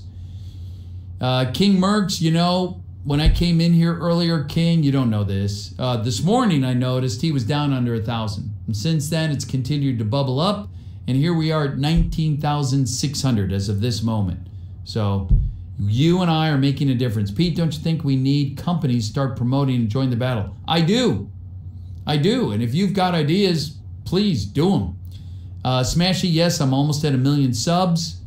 Thank you, my friends, for those of you who subscribe to me, but that's not my point today. My point today is let's pause, help out a guy who needs our help, because that's the only way he's going to get to 100 million. That's the only way he's going to stay ahead of T-Series. So thank you, Rack on Racks. I fell asleep to you reading the script. I don't know if I'm encouraged or discouraged by that, but thank you for watching. I do appreciate that. Are you going to Mr. Beast's Battle Royale? MK, I am sorry to say no. I was not picked. You pick a sore spot there, because I really wanted to go, okay? Jimmy, if you're watching, doggone it, call me. He had so many names submitted to him, literally thousands and thousands, not like thousands. He had the, I don't know how he picked, who he picked. I wasn't there. I wasn't there in the pick, so that's fine. So I'll tell you guys, my friends, all of you watching right now, I'm getting ready to announce the East Coast version. If Mr. Beast, God bless you, Jimmy, if you're watching, and the guys with you, God bless you guys. I hope you have phenomenal turnout and everything works out great. I'm going to do one on the East Coast. It's going to be the end of April. It's going to be in Orlando, Florida. It's going to be paintball, Fortnite, Battle Royale style, with balloons on everybody's back, and we'll shoot to kill the balloons, not each other. Okay? So we're going to, I think, limit it to 100, maybe 200 people. So I'm still working out the details. I want to have a big purse. Mr. Beast wins on the big purse, 100,000. But I'm talking to sponsors, and Lord willing, we'll see what happens. Anyway, I don't want to get on a rabbit trail from that. Greetings back to you, Crazy Train in Sweden. Mr. Beast is a legend. I subscribe to him. But again, I want everybody to subscribe to him if you haven't done so already. Okay? Okay. I hope Pewds makes the effort and reaches out. Thank you. If he does, he does. Great. If he doesn't, that's fine too. I'm not here for his thanks, sincerely. I'm not. I'm just here to help him out as one friend to another, one professional to another. I hope that he definitely continues to see his numbers go up and he hits 100 first. After that, it's up to him. Jesse, thank you very much. I genuinely appreciate the kindness that you're extending to me. So I'm going to summarize.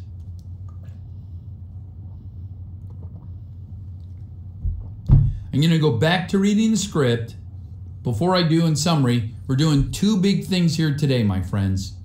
One, I'm encouraging you to use your social media like perhaps you've never used it before. Stream this, if you want, on any of your social media live. Put on your Facebook Live, Instagram, Twitter, whatever it is you use it. I don't care. I'm never going to copy strike you. You're my friends. Hello. So do that for social media to get the word out further. For some of you who can afford it and can throw 5, 10, 20, 25 bucks, promote it so it goes out even further. We want to get to people who have not subscribed or heard of or are familiar with all of this going on. So that's first and foremost. That's primary. Secondary, we're going to do our friend a little pay you forward. We're going to do Felix a little favor. He's been copy striked so many times it's really not funny. And to help him out, I'm encouraging you to open up 10, 25, 50 more windows. I want you to go to his channel. I want you to just start looping his videos over and over. Let him play all night. What do you care? It doesn't cost you anything. It doesn't cost any of us anything. How easy is that? Here's what's going to happen. By doing it, those ads are going to generate some money. If we all do it together, he's going to wake up tomorrow, look at everything and go, oh my gosh, I made a couple of bucks. Hey, you know what, Felix? That's our way of saying thank you. Thank you. Thank you for what you do. Thank you for getting up every day and working as hard as you do. That's you and I just kind of giving him a tip in a very real way that says thank you. And it helps him to kind of rank and all that other stuff. Plays with the algorithm. I know this is all good and legal because some people have done it for me and I'm like, hello, let's do it. All right, that said, I'm going to get back to reading. We'll continue to do these section breaks as they come up in the script.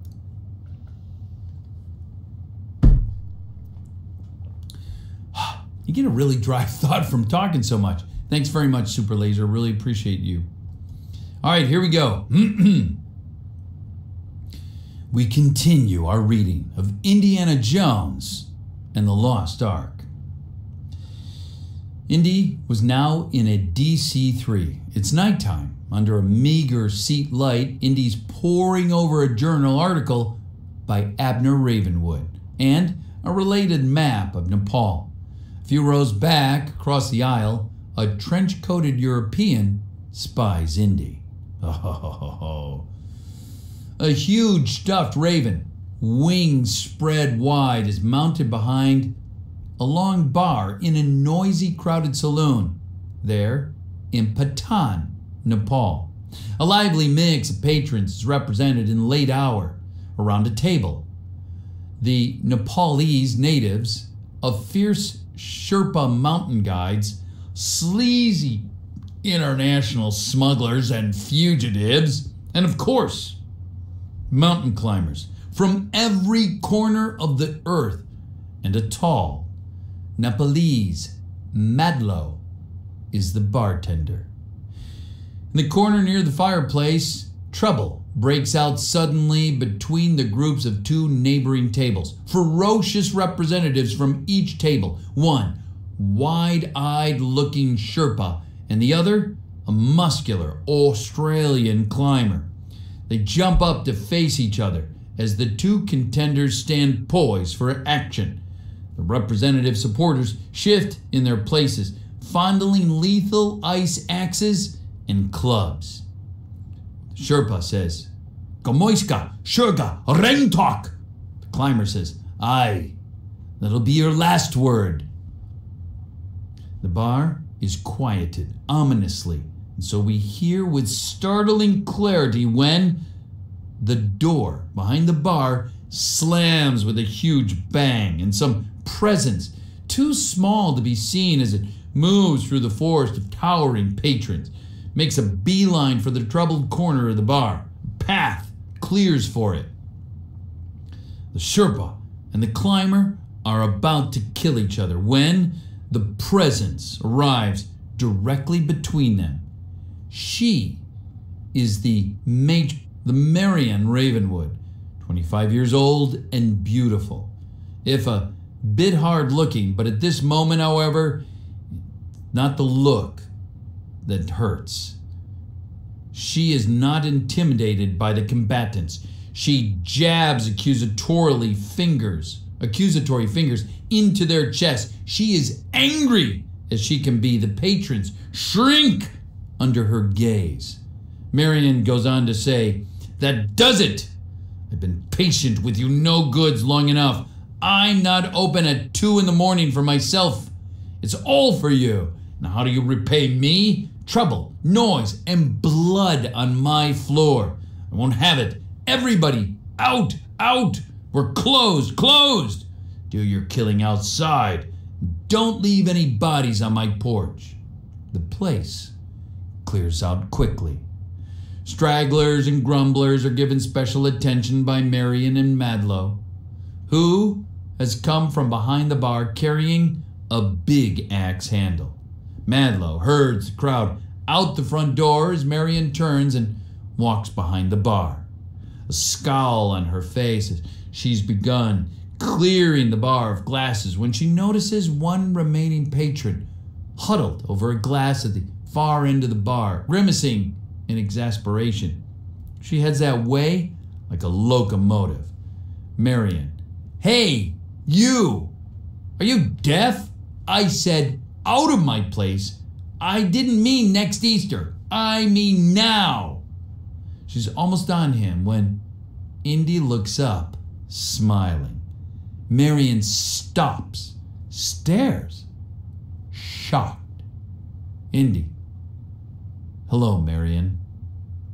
She hits him with a solid right to the jaw, knocking him off the bar stool and onto the floor, rubs his jaw and smiles up at her. "Nice to see you too, Marion. Get up and get out." Indy: "Take it easy. I'm looking for your father." Marion: "Well, you should have looked, because you're 2 years too late." Indy's attitude changes instantly. This is sad news. He's silent for a long time. Madlow comes in the front door and hurries forward when he sees Indy with Marion, looks to her for guidance, and she stays him with a gesture. Marion: "Go home, Madlow. I'll see you tomorrow." Madlow is hesitant, but lays the axe handle on the bar, goes out. Indy has been barely aware of him, and now he settles again on the bar stool. Marion has a vindictive look. She'll let him stay, but she wants to inflict as much pain as possible. Indy says, "What happened, Marion?" "An avalanche up there." "He was digging. What else? He spent his whole life digging, dragging me all over this rotten earth. And for what?" "Did you find him?" "No. He's buried where he was probably preserved, well, for eternity up there, in the snow." Suddenly, the hardness cracks. She's on the verge of tears and doesn't want him to see that. She turns away and takes a whiskey bottle from the shelf, turns back to pour herself a drink. Indy says, "Well, not a bad way to go. Doing what he loved." Marion: "Don't give me that stuff. What do you know?" She takes a drink. "I'm the one that was left in a bad way. He didn't have a penny. Guess how I lived, Mr. Jones? I worked here, and I wasn't the bartender." Takes another swallow. "Finally, the guy that owned the joint went crazy, snow crazy. They took him away screaming. They dragged him out. He said the place was all mine for life." She looked around the saloon. Can you imagine a more evil curse? So far it's working. "Why not leave? Go back to the States." "Oh, I'll go back. I'll get there. Not that there's a soul there who knows my name or cares. But I'll go, and when I do, they'll know me. Because I'll be going back in style. With money. And a lady. You got that?"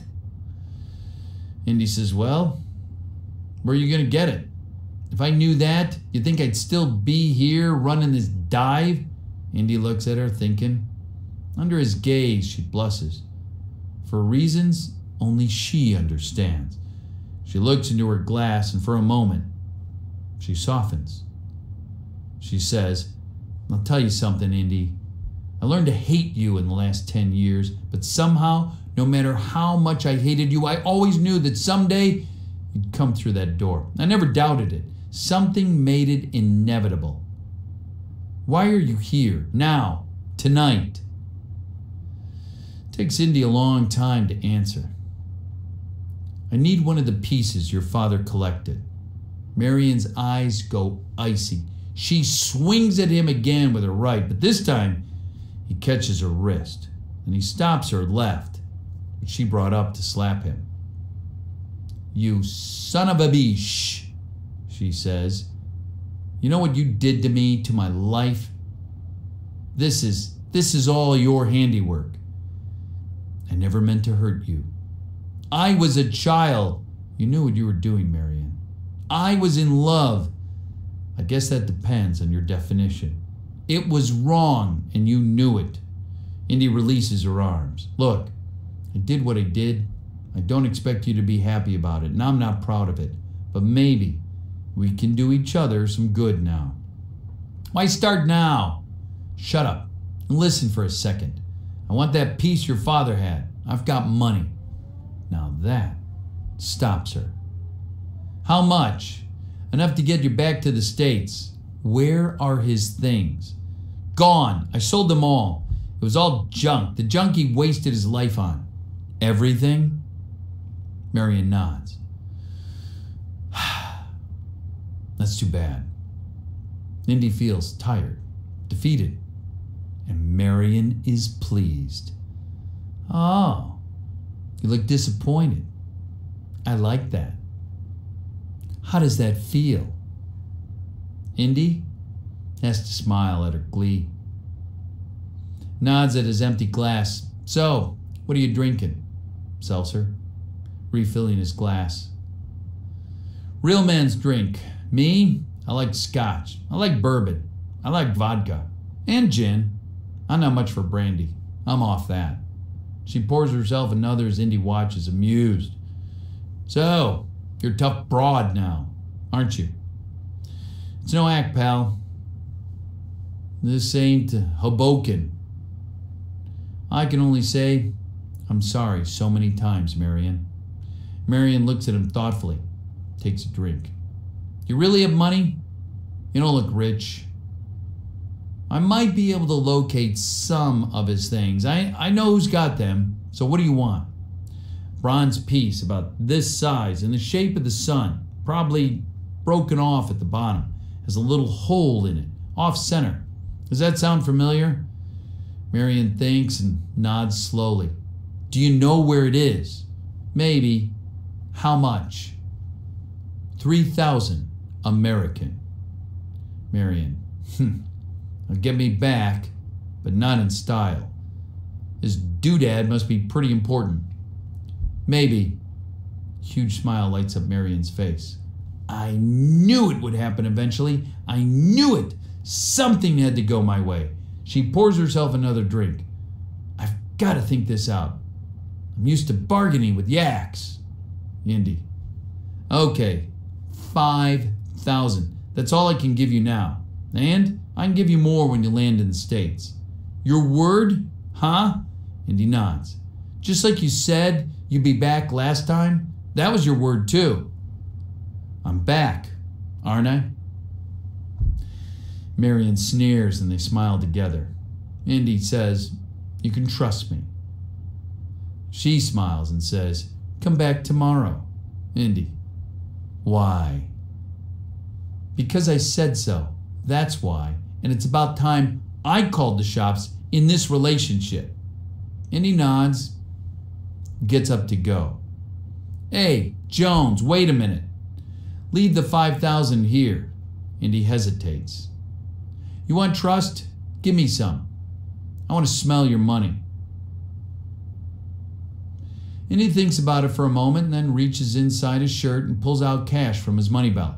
He lays $5 grand on the bar. "I trust you, Marion." "You're an idiot." "I've heard that." Indy starts for the door and Marion takes another drink. She's getting high. Marion. "Hold it. Come here." "Bossy, aren't you?" Marion. "That's right. Give me a kiss, Jones." Indy looks into her eyes, then leans over the bar and kisses her deeply. When the kiss ends, their faces are very close. Marion is flushed. She liked it. She'd like more. She raised her glass between them to discipline herself. "Get out of my place, Jones." Indy smiles and walks to the front door. Then, without looking back, he says, "Tomorrow." With that, he's gone. Marion stares after him, thinking as she takes a drink. Then slowly her hand comes up to loose the scarf that is draped around her throat. It falls away, revealing her graceful neck above the dipping top of her blouse. Hanging there on a gold chain against her white skin is a sun-shaped gold medallion. The bottom looks as if it was broken off. Marion lifts the medallion so she can see it in her hand, then looks thoughtfully towards Indy. Out on the streets outside the Raven Bar, Indy sits thinking at the wheel of his old car and finally puts the car in gear and drives away. Across the street, the shadows in a doorway come to life.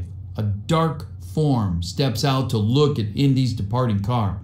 It's a European spy from the DC-3. Hurries off in an opposite direction. Then we see Marion standing before the fire that's shrinking in the fireplace. She jabs at it abstractly with a poker, thinking. Suddenly, tears well up in her eyes. She lets the poker slip from her hand and wipes away the tears. She walks across the room to the end of the bar, still cluttered with bottles and glasses, stops at the pile of American money that Indy has left. She takes the chain from around her neck and lets the medallion slide off into her hand. She places it on the bar next to the pile of money, thinking, then, having reached a decision, she picks up the pile of bills, walks to the back of the bar, and pulls out a small wooden box from across the bar. She flips the top open and puts the cash inside and closes the top, leaves the box on the bar, and starts to walk toward the medallion. The front door of the saloon bursts open.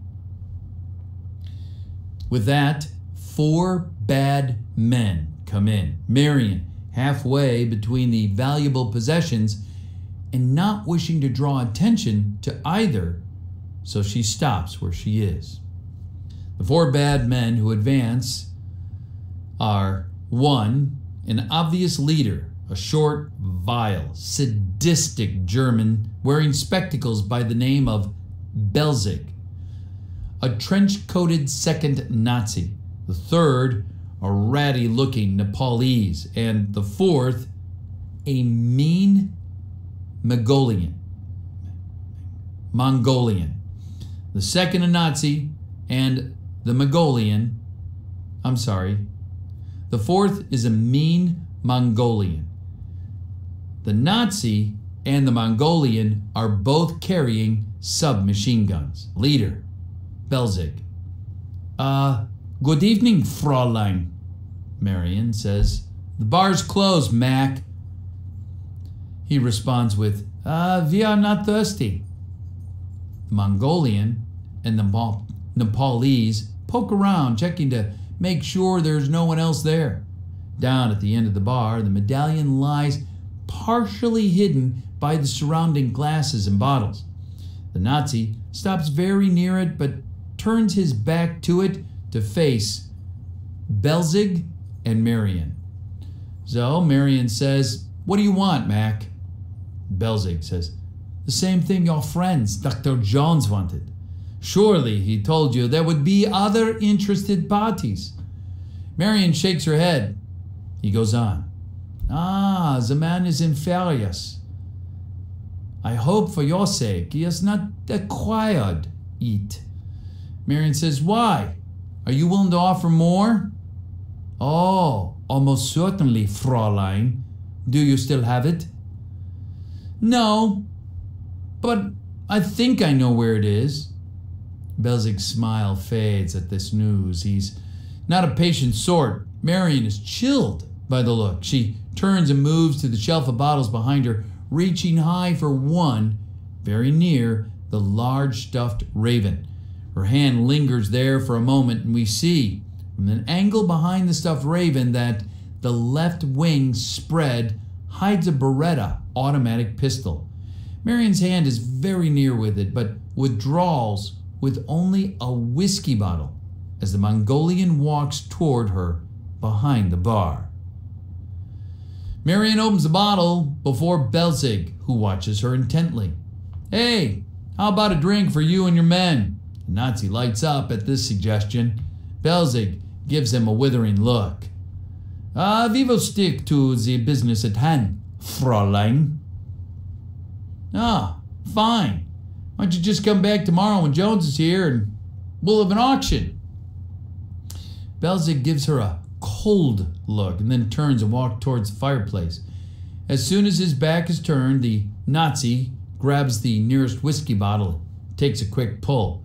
In so doing, he leaves the medallion completely exposed. Marion is aware of this as she looks at him, but quickly puts the bottle back down again, obscuring the medallion. Belzig speaks from the fireplace. I'm afraid that an auction is not possible. Your fire is dying here, Fräulein. Why don't you tell us where the piece is right now? Look, listen, Herr Mack. I don't know who you're used to dealing with, but no one tells me what to do in my place. Belzig, still looking into the fire, sneers, shakes his head. Americans, you're all alike. Fräulein Ravenwood, I'll show you what it is I'm used to. He motions with his hand. The Mongolian moves behind Marion and lifts her roughly on top of the bar, knocking over the bottles, spilling liquor. He deposits her on the other side where the Nepalese and the Nazi flank her and hold her cruelly, arms behind her back. Marion raises a ruckus and Belzig turns from the fireplace. In his hand is the poker, its end glowing orange. He advances in on Marion. Marion stops yelling. Her eyes widen in terror. Wait, I can be reasonable. Belzig smiles. Oh, Fräulein, the time has passed. The glowing poker point moves inexorably across the room toward Marion's face. She cries out, you don't need to do that. I'll tell you everything. Belzig smiles bigger. Yes, I know that you will. Belzig has no intention of stopping now. The glowing tip is approaching her face. The Nepalese watches with savage glee. The tip of the poker is inches away from Marion's nose when suddenly, through the air, a loud crack. The fall of Indy's bullwhip wraps around the middle of the poker and rips it from Belzig's hands. The poker sails across the room, free of the whip, and lands in the heavy curtains over by one window. The curtains immediately burst into flames. The four bad men look in surprise toward the front of the entrance. Indy is there poised, whip in his right hand and a .45 automatic pistol raised in his left. Hello. Now, everything begins to happen fast. The Mongolian had just come around the bar at the end of the opposite end of the medallion. He dives back to the couch behind the end of the bar.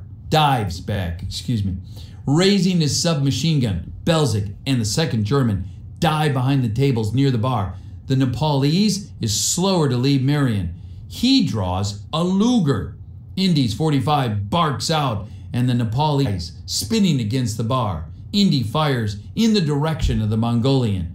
Marion swings up over the top of the bar. Belzig fires at her, but his bullets smash bottles behind the bar and thud into the Raven. Marion flattens out on the floor behind the bar. As bullets rain above her head, she reaches up, snatches the axe from the handle from where Madho had left it, and begins crawling down the length of the bar toward the Mongolian, who sticks his submachine gun out and fires blindly in Indy's direction.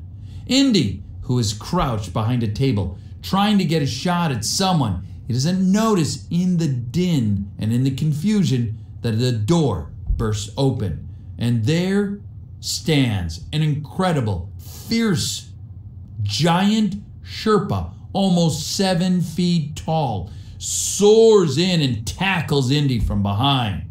The whip flies from Indy's hand, and he and the giant Sherpa roll across the floor, upsetting furniture. The Mongolian, seeing this, stands up confidently. Marion rises behind him, bashes him over the head with the axe handle.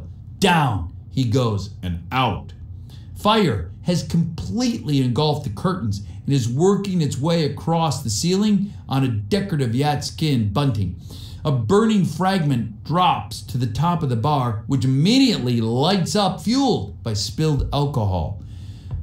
Full whiskey bottles explode like Molotov cocktails, rolling on the floor as Indy and the giant Sherpa, as they fight for control of Indy's fort. Belzig sees this and shouts to the second Nazi, who is rising from cover with his submachine gun in hand. Belzig turns and yells, "Shoot them! Shoot them both!" The second Nazi says, "He's our man. Do as I say!" Both the giant Sherpa and Indy hear. The giant Sherpa exchanges an alarmed look with Indy, and together they swing the .45 toward the surprised second Nazi. 2 blasts blow him away. That done, Indy brings a brass spittoon down on the giant Sherpa's wrist, and the .45 slides away. Indy jumps up and kicks the giant Sherpa, who barely seems to feel it. Grabs Indy, flips him effortlessly onto a table. Belzig now has a clear shot at Indy, and he raises his Luger toward him. Marion, at the end of the bar, finally gets the hand of the Mongolian submachine gun. It roars to life in the general direction of the ceiling. Belzig runs for cover as Marion gets control of the gun and levels it. Belzig dives at the end of the bar opposite Marion. When he has set himself, he peeks up over the edge of the scorched bar. The alcohol fire has moved down the bar now. Much to Belzig's surprise, he finds himself staring at the fire-blackened, sun-shaped medallion. Eyes widened. He cannot believe his good fortune. Without hesitation, he picks up the medallion, palming it. Immediately, there is a sickening, searing sound as Belzig's expression changes from joy to pure agony. He screams in pain and tries to shake the red-hot medallion from his skin. Marion opens up, and the bar starts to splinter in front of Belzig. The medallion comes free from Belzig's hand, rolls across the floor. Belzig has had enough. In excruciating pain, he turns, sees a window, runs, and dives through the glass. An exhausted Indy uses his body to upend the giant Sherpa, who lands hard on his back. They are surrounded by flames. Outside the Raven, Belzig has his hand buried deep in the snow. Now he withdraws it, steaming, and begins to scurry off into the night like a wounded animal. Inside the bar, Marion throws down the empty machine gun and moves through the flames to the center of the bar, where she left the box with the $5,000. She finds the remains of the box and its contents, a shapeless pile of ash and charred wood. Marion throws up her hands. Unbelievable! At the end of the bar, the Mongolian comes back to life. He shakes his head, then reaches inside his coat and pulls out a pistol. Indy smashes a chair over the head of the giant Sherpa, and the huge creature man goes down. The Mongolian points his pistol through the smoke and flame at Indy, and suddenly the Mongolian is shot dead. Marion stands beneath her stuffed raven with the Beretta. Indy moves quickly through the flames, his eyes scanning the floor. He picks up his bullwhip and his crumpled felt hat. He peers through the smoke till he spots Marion moving among the burned furniture. Indy yells at her, "Hey, Marion, let's get out of here." "Not without that piece you want." "It's here?" Marion nods, kicks aside the burning chair. Another burning beam falls from the roof. Indy pulls Marion close to him protectively. Indy looks at her. "Forget it. I want you out of here now." He begins dragging her. Marion points. "There." She breaks away from him, darts back, picks up the hot medallion, using the loose cloth from her blouse. Indy yells, "Let's go!" Looking around. "Indy, you burned down my place." Indy, "I owe you plenty." He smiles after saying that and says, "You know, you're something." Marion responds and says, "I am something, and I'll tell you exactly what." She holds up the medallion and yells at him, "I'm your partner." Well, there's the end of that section. So let me do two things. Get a drink and then greet you, my friends, in chat.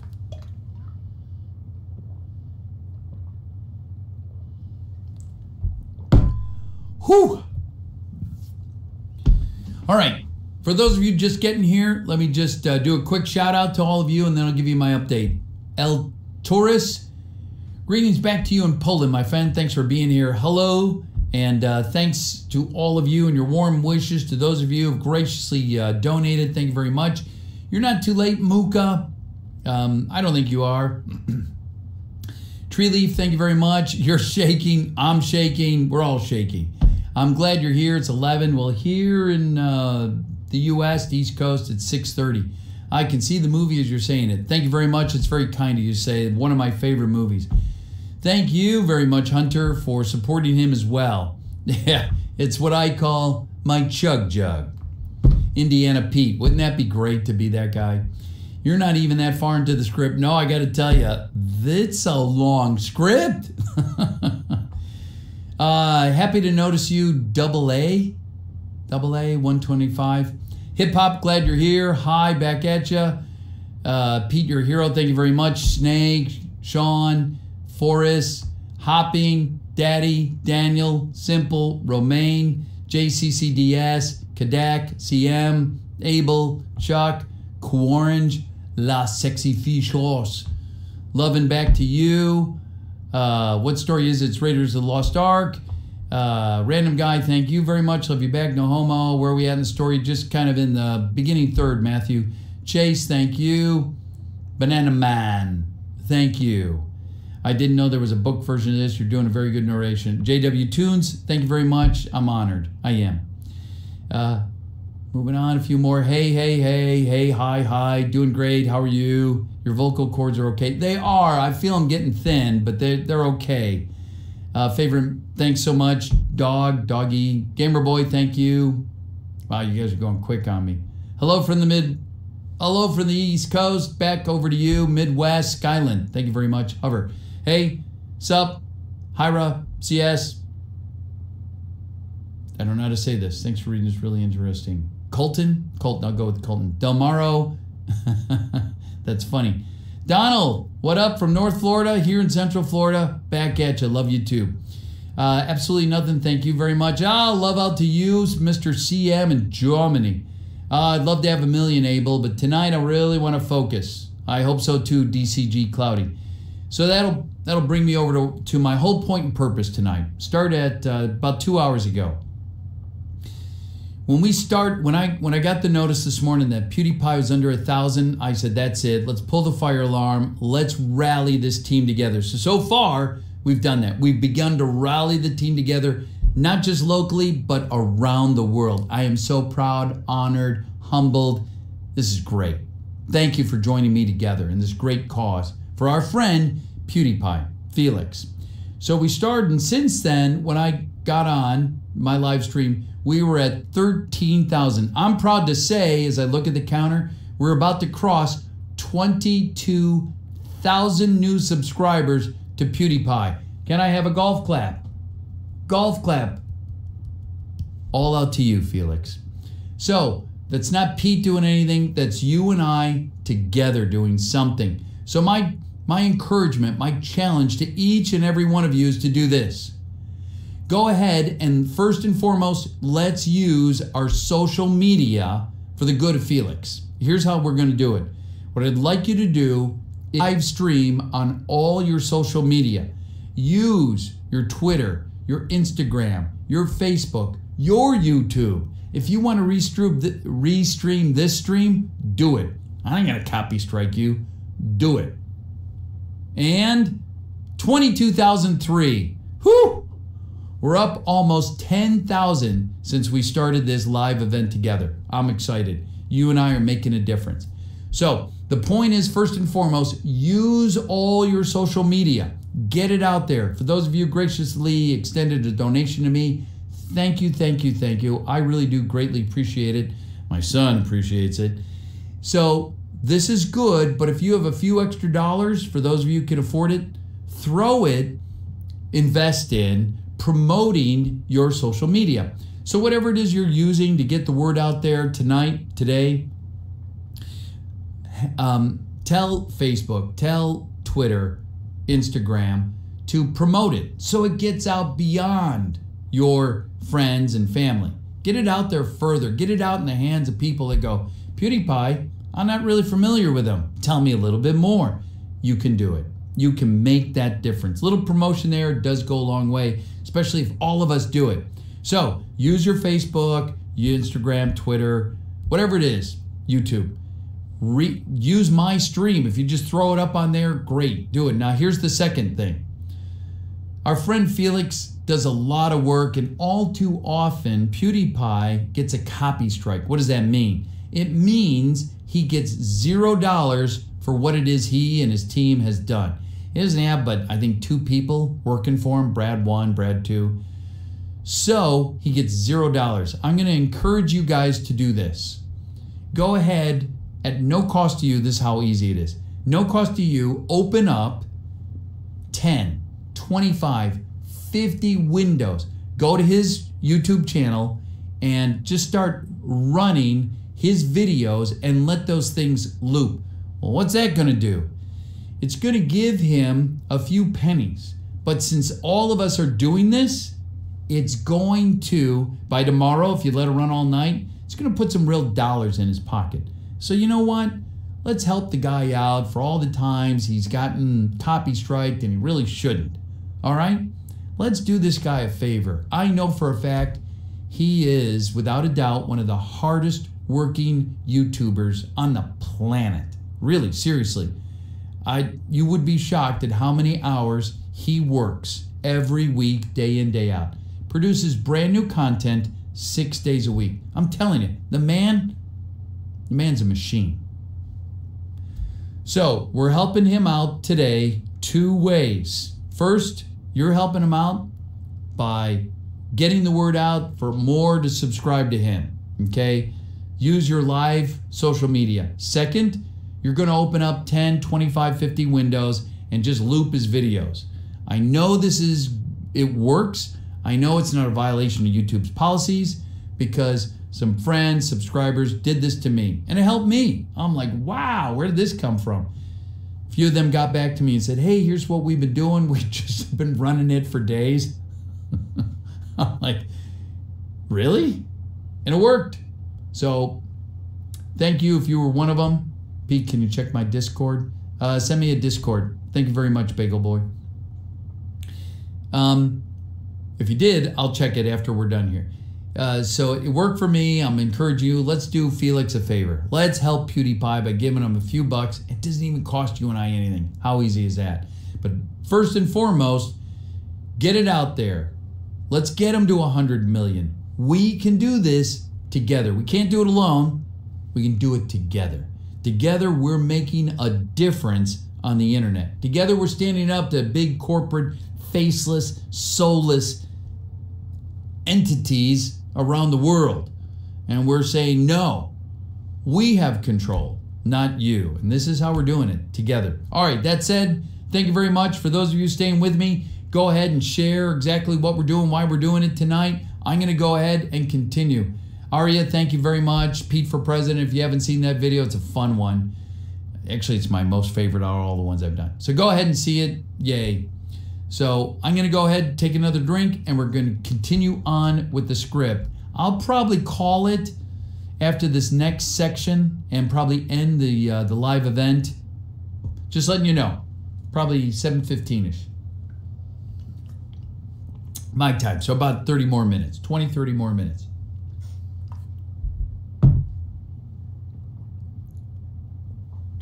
All right.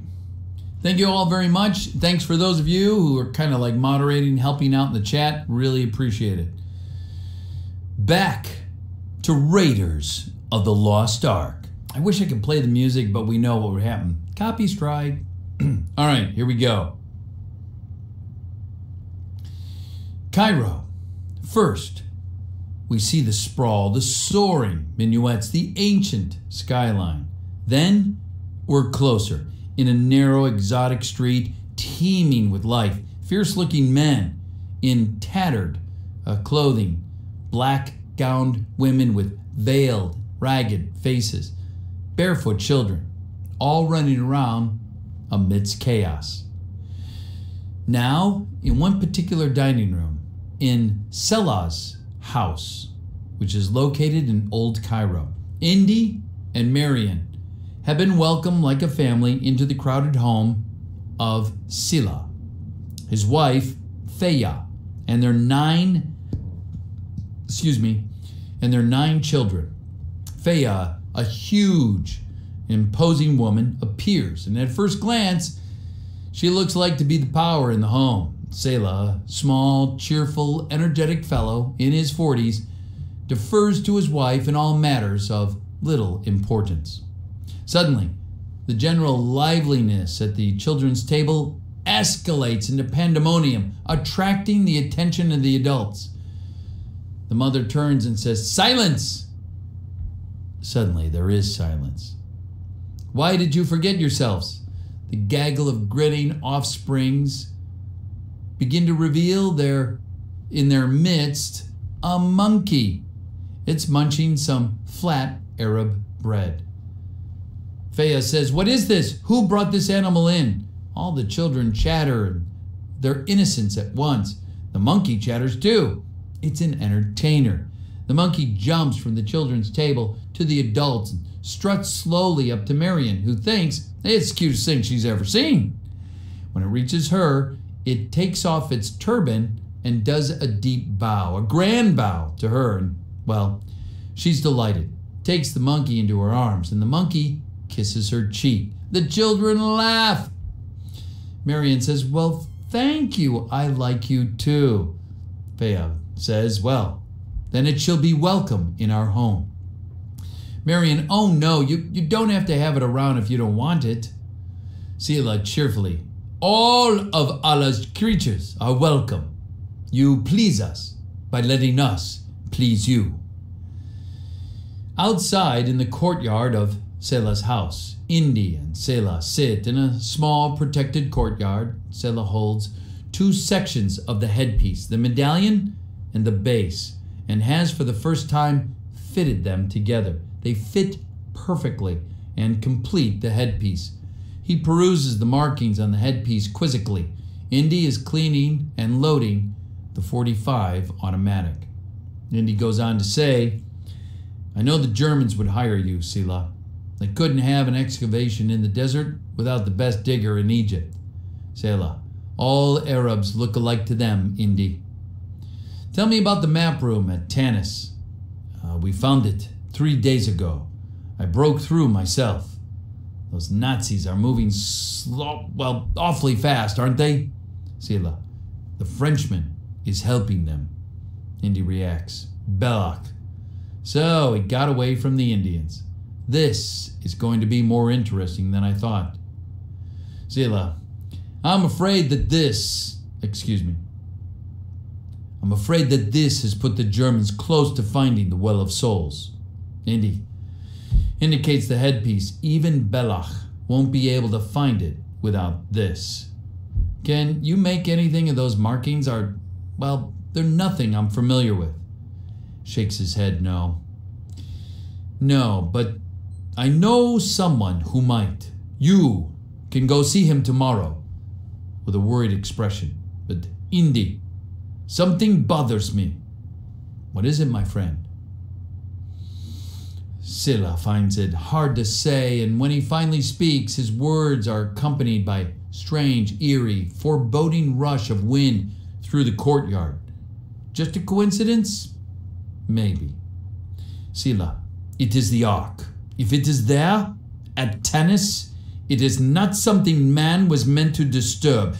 Death has always surrounded it. It is not of this earth. The wind dies down. Indy shakes off a chill and stares thoughtfully at his friend. Outside the heavily trafficked Cairo street, Indy and Marion are briskly walking along one of Cairo's busy bazaar streets.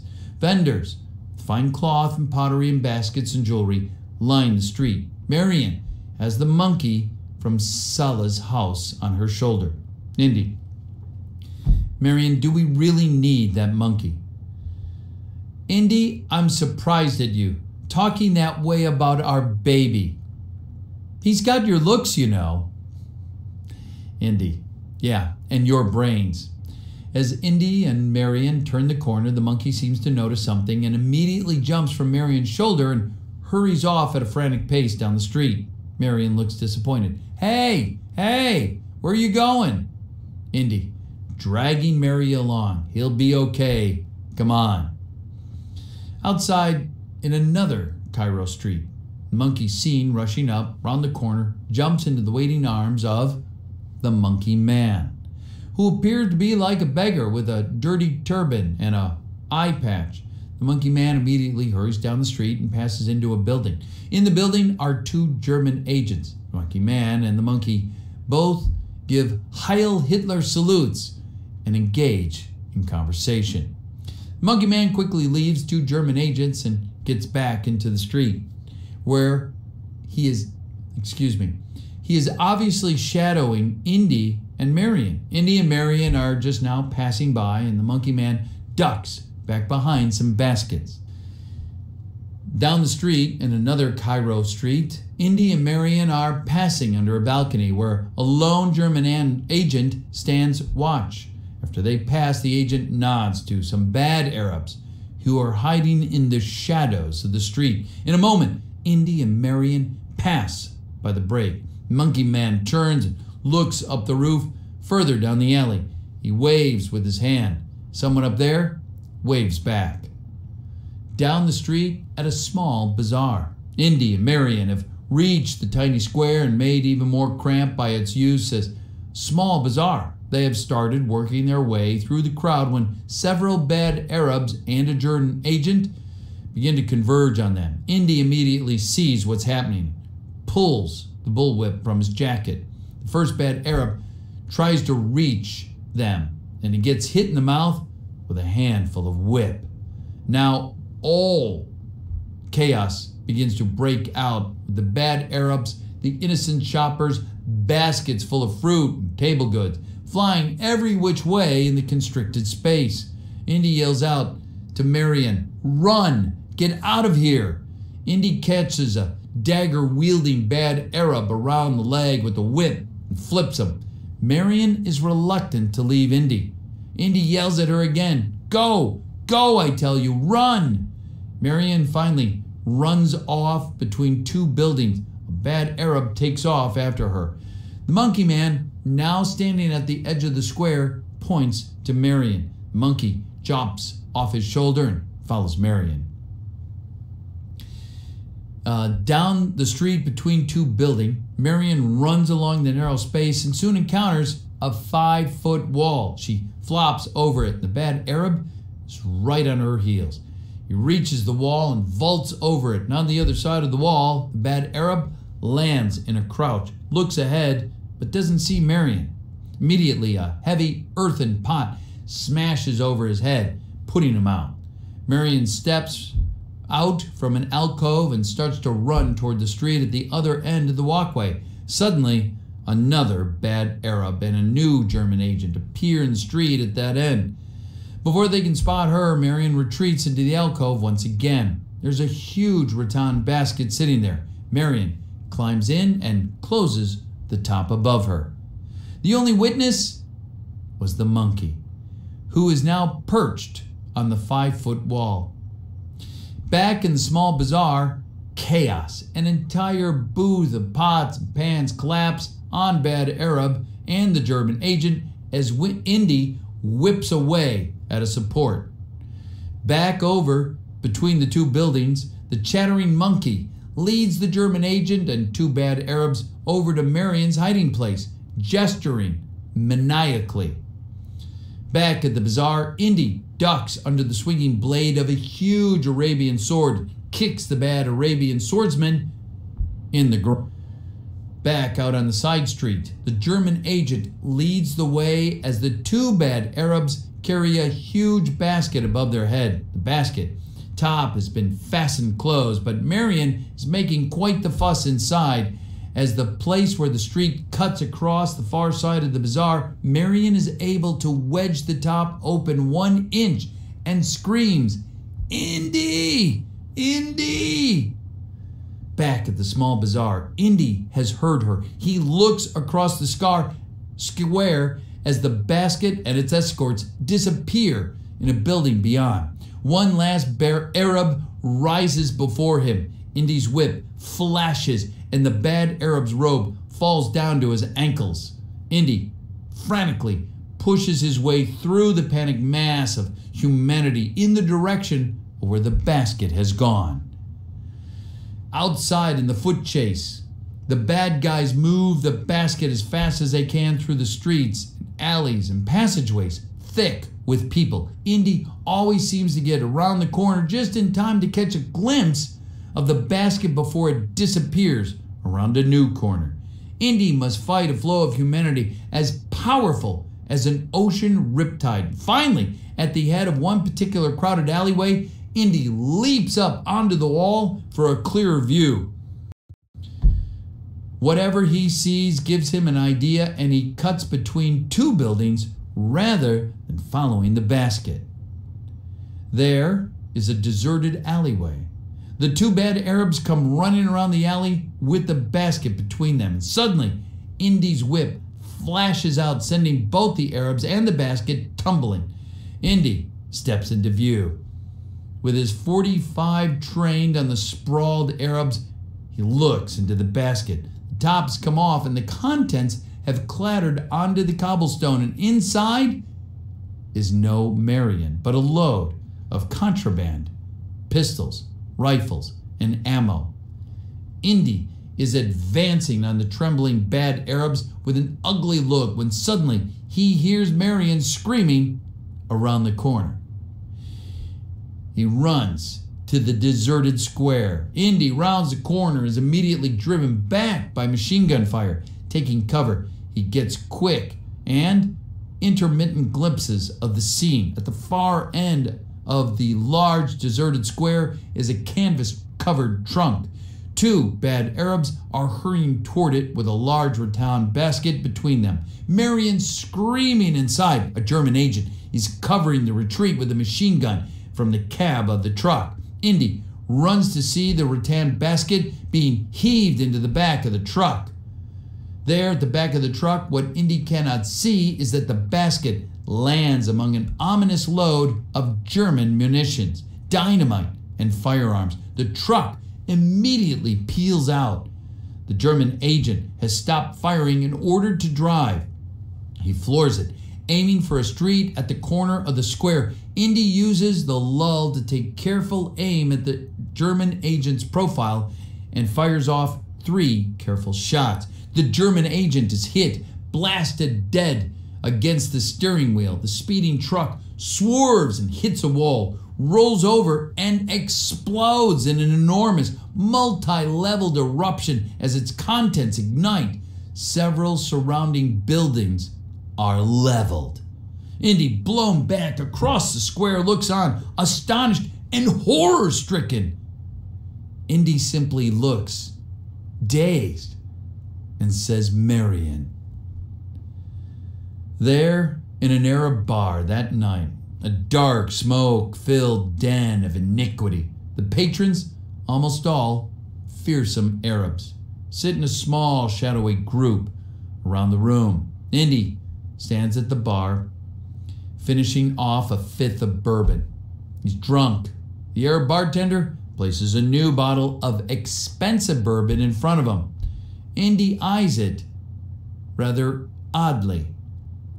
The Arab bartender says, "The gentleman in the corner, he'd like you to join him."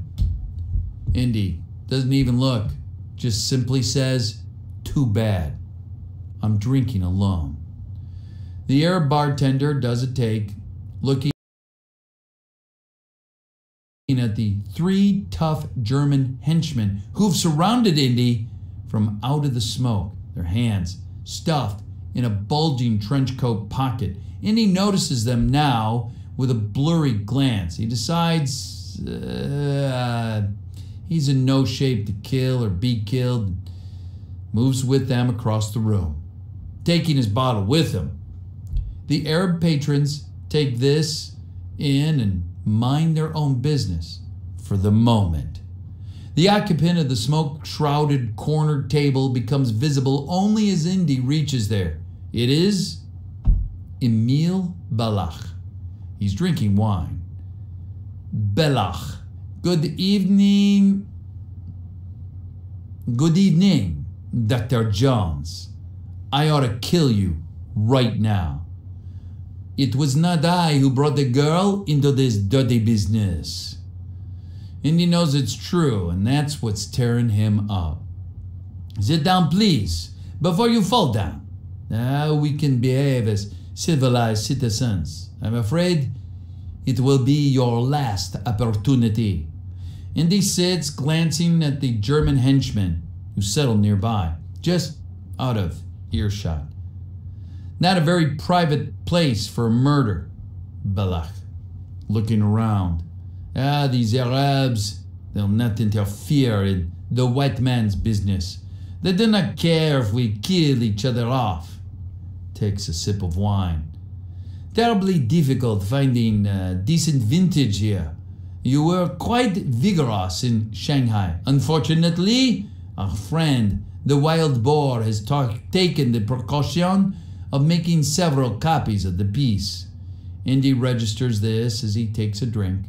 Belach watches him with disdained amusement. How odd it is that it should end this way for us after so many stimulating encounters. I almost regretted it. Where shall I find a new adversary so close to my own level? Try the local sewer, Belach. I know you despise me. We always hate each other on, well, that which we most fear in ourselves. And you and I, we are very much alike, Dr. Jones. Oh, now you're getting nasty, Belach. We've always done the same kind of work. Our methods have not differed as much as you pretend. I am a shadowy reflection of you. But it would have taken only a nudge to make you the same as me, to push you out of the light. There's a certain amount of truth to this, and the recognition of it flickers across Indy's blurry eyes. Belach sees it's there. You know it to be true. How nice. And how ironic of the timing. Belach leans forward, eyes shining, voice suddenly different. Do you realize what the arc is? Very intense. It is a transmitter, a radio for talking to God. And now it is within my grasp. What about your boss, Das Führer? I thought he was waiting to take the possession. Belach glances in the gloom at the German henchman.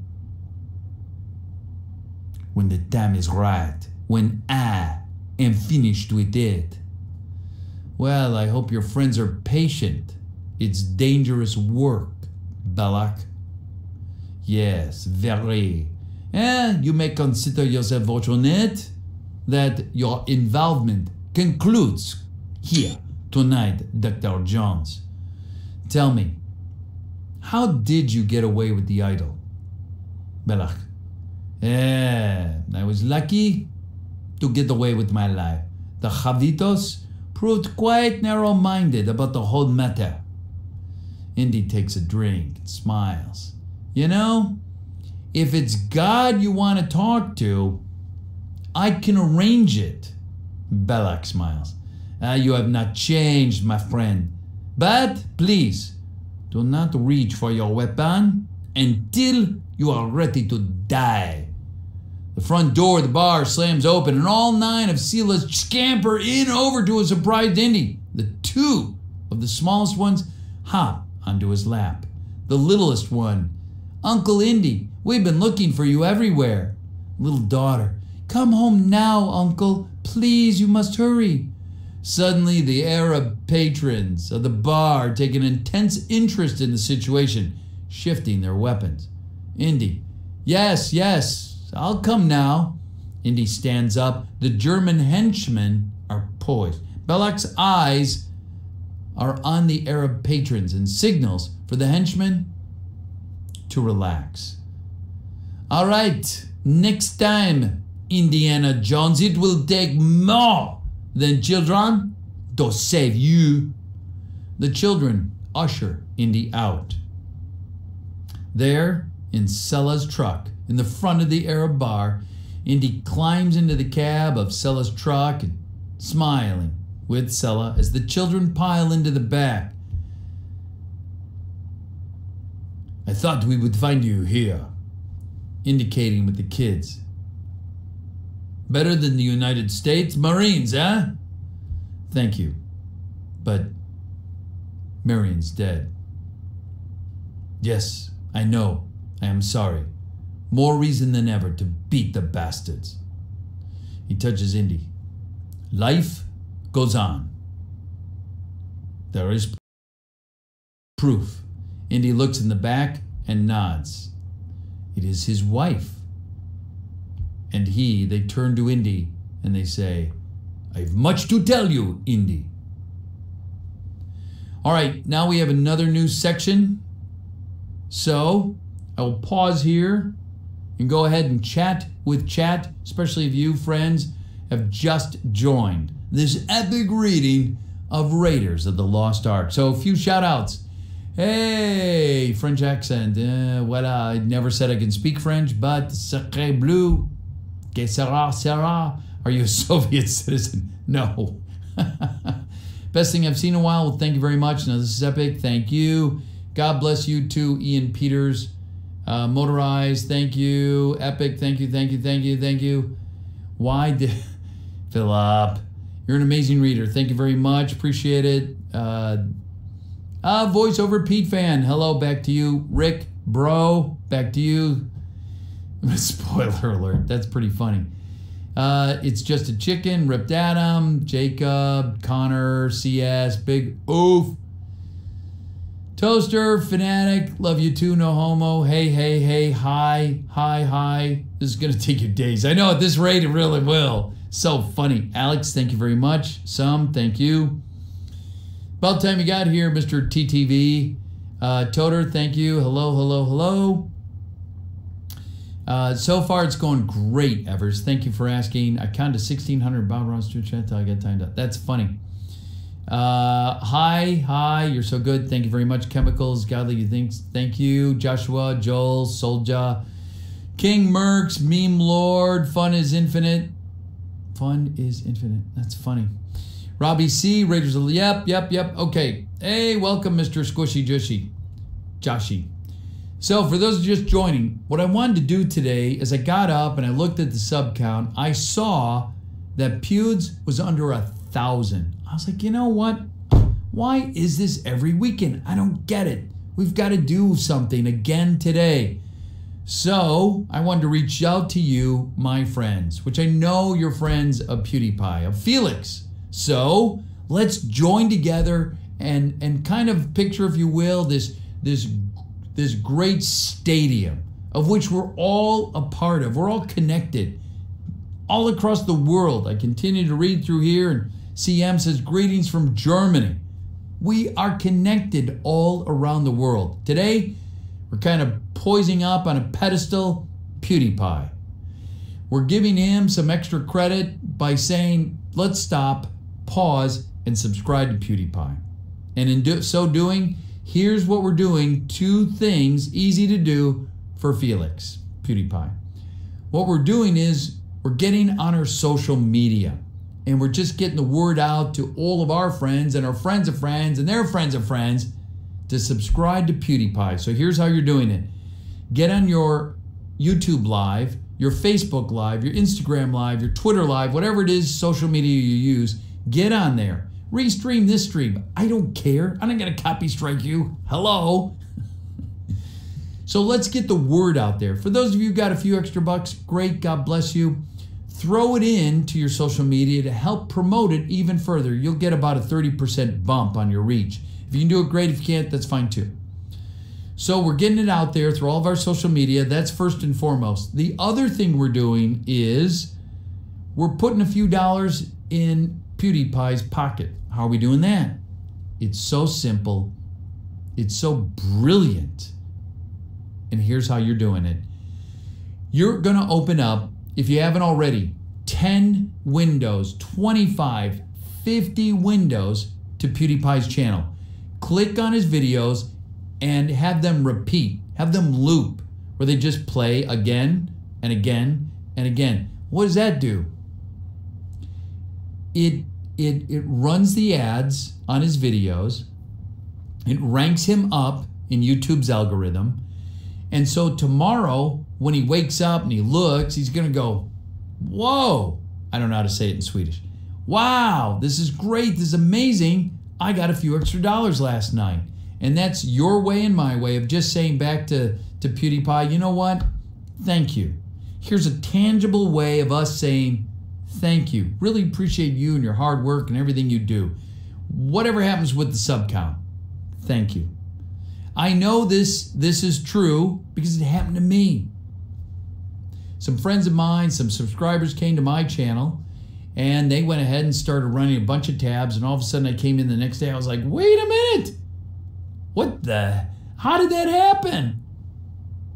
A couple of them came forward and said, here's what we've been doing. We just have been looping your videos non-stop. I was like, that's amazing. I had no idea. So I'm passing it on. This is our way of just saying, Felix, you gave to us, now we're giving back to you. Man. So 2 things tonight. We're getting the word out through all of our live social media. You can restream this, no big deal. Second, you're opening up a bunch of windows and you're just repeating all of his videos. It's as if you're binge watching. And he has thousands of videos. So it really doesn't matter what you pick. It really doesn't. Hang on.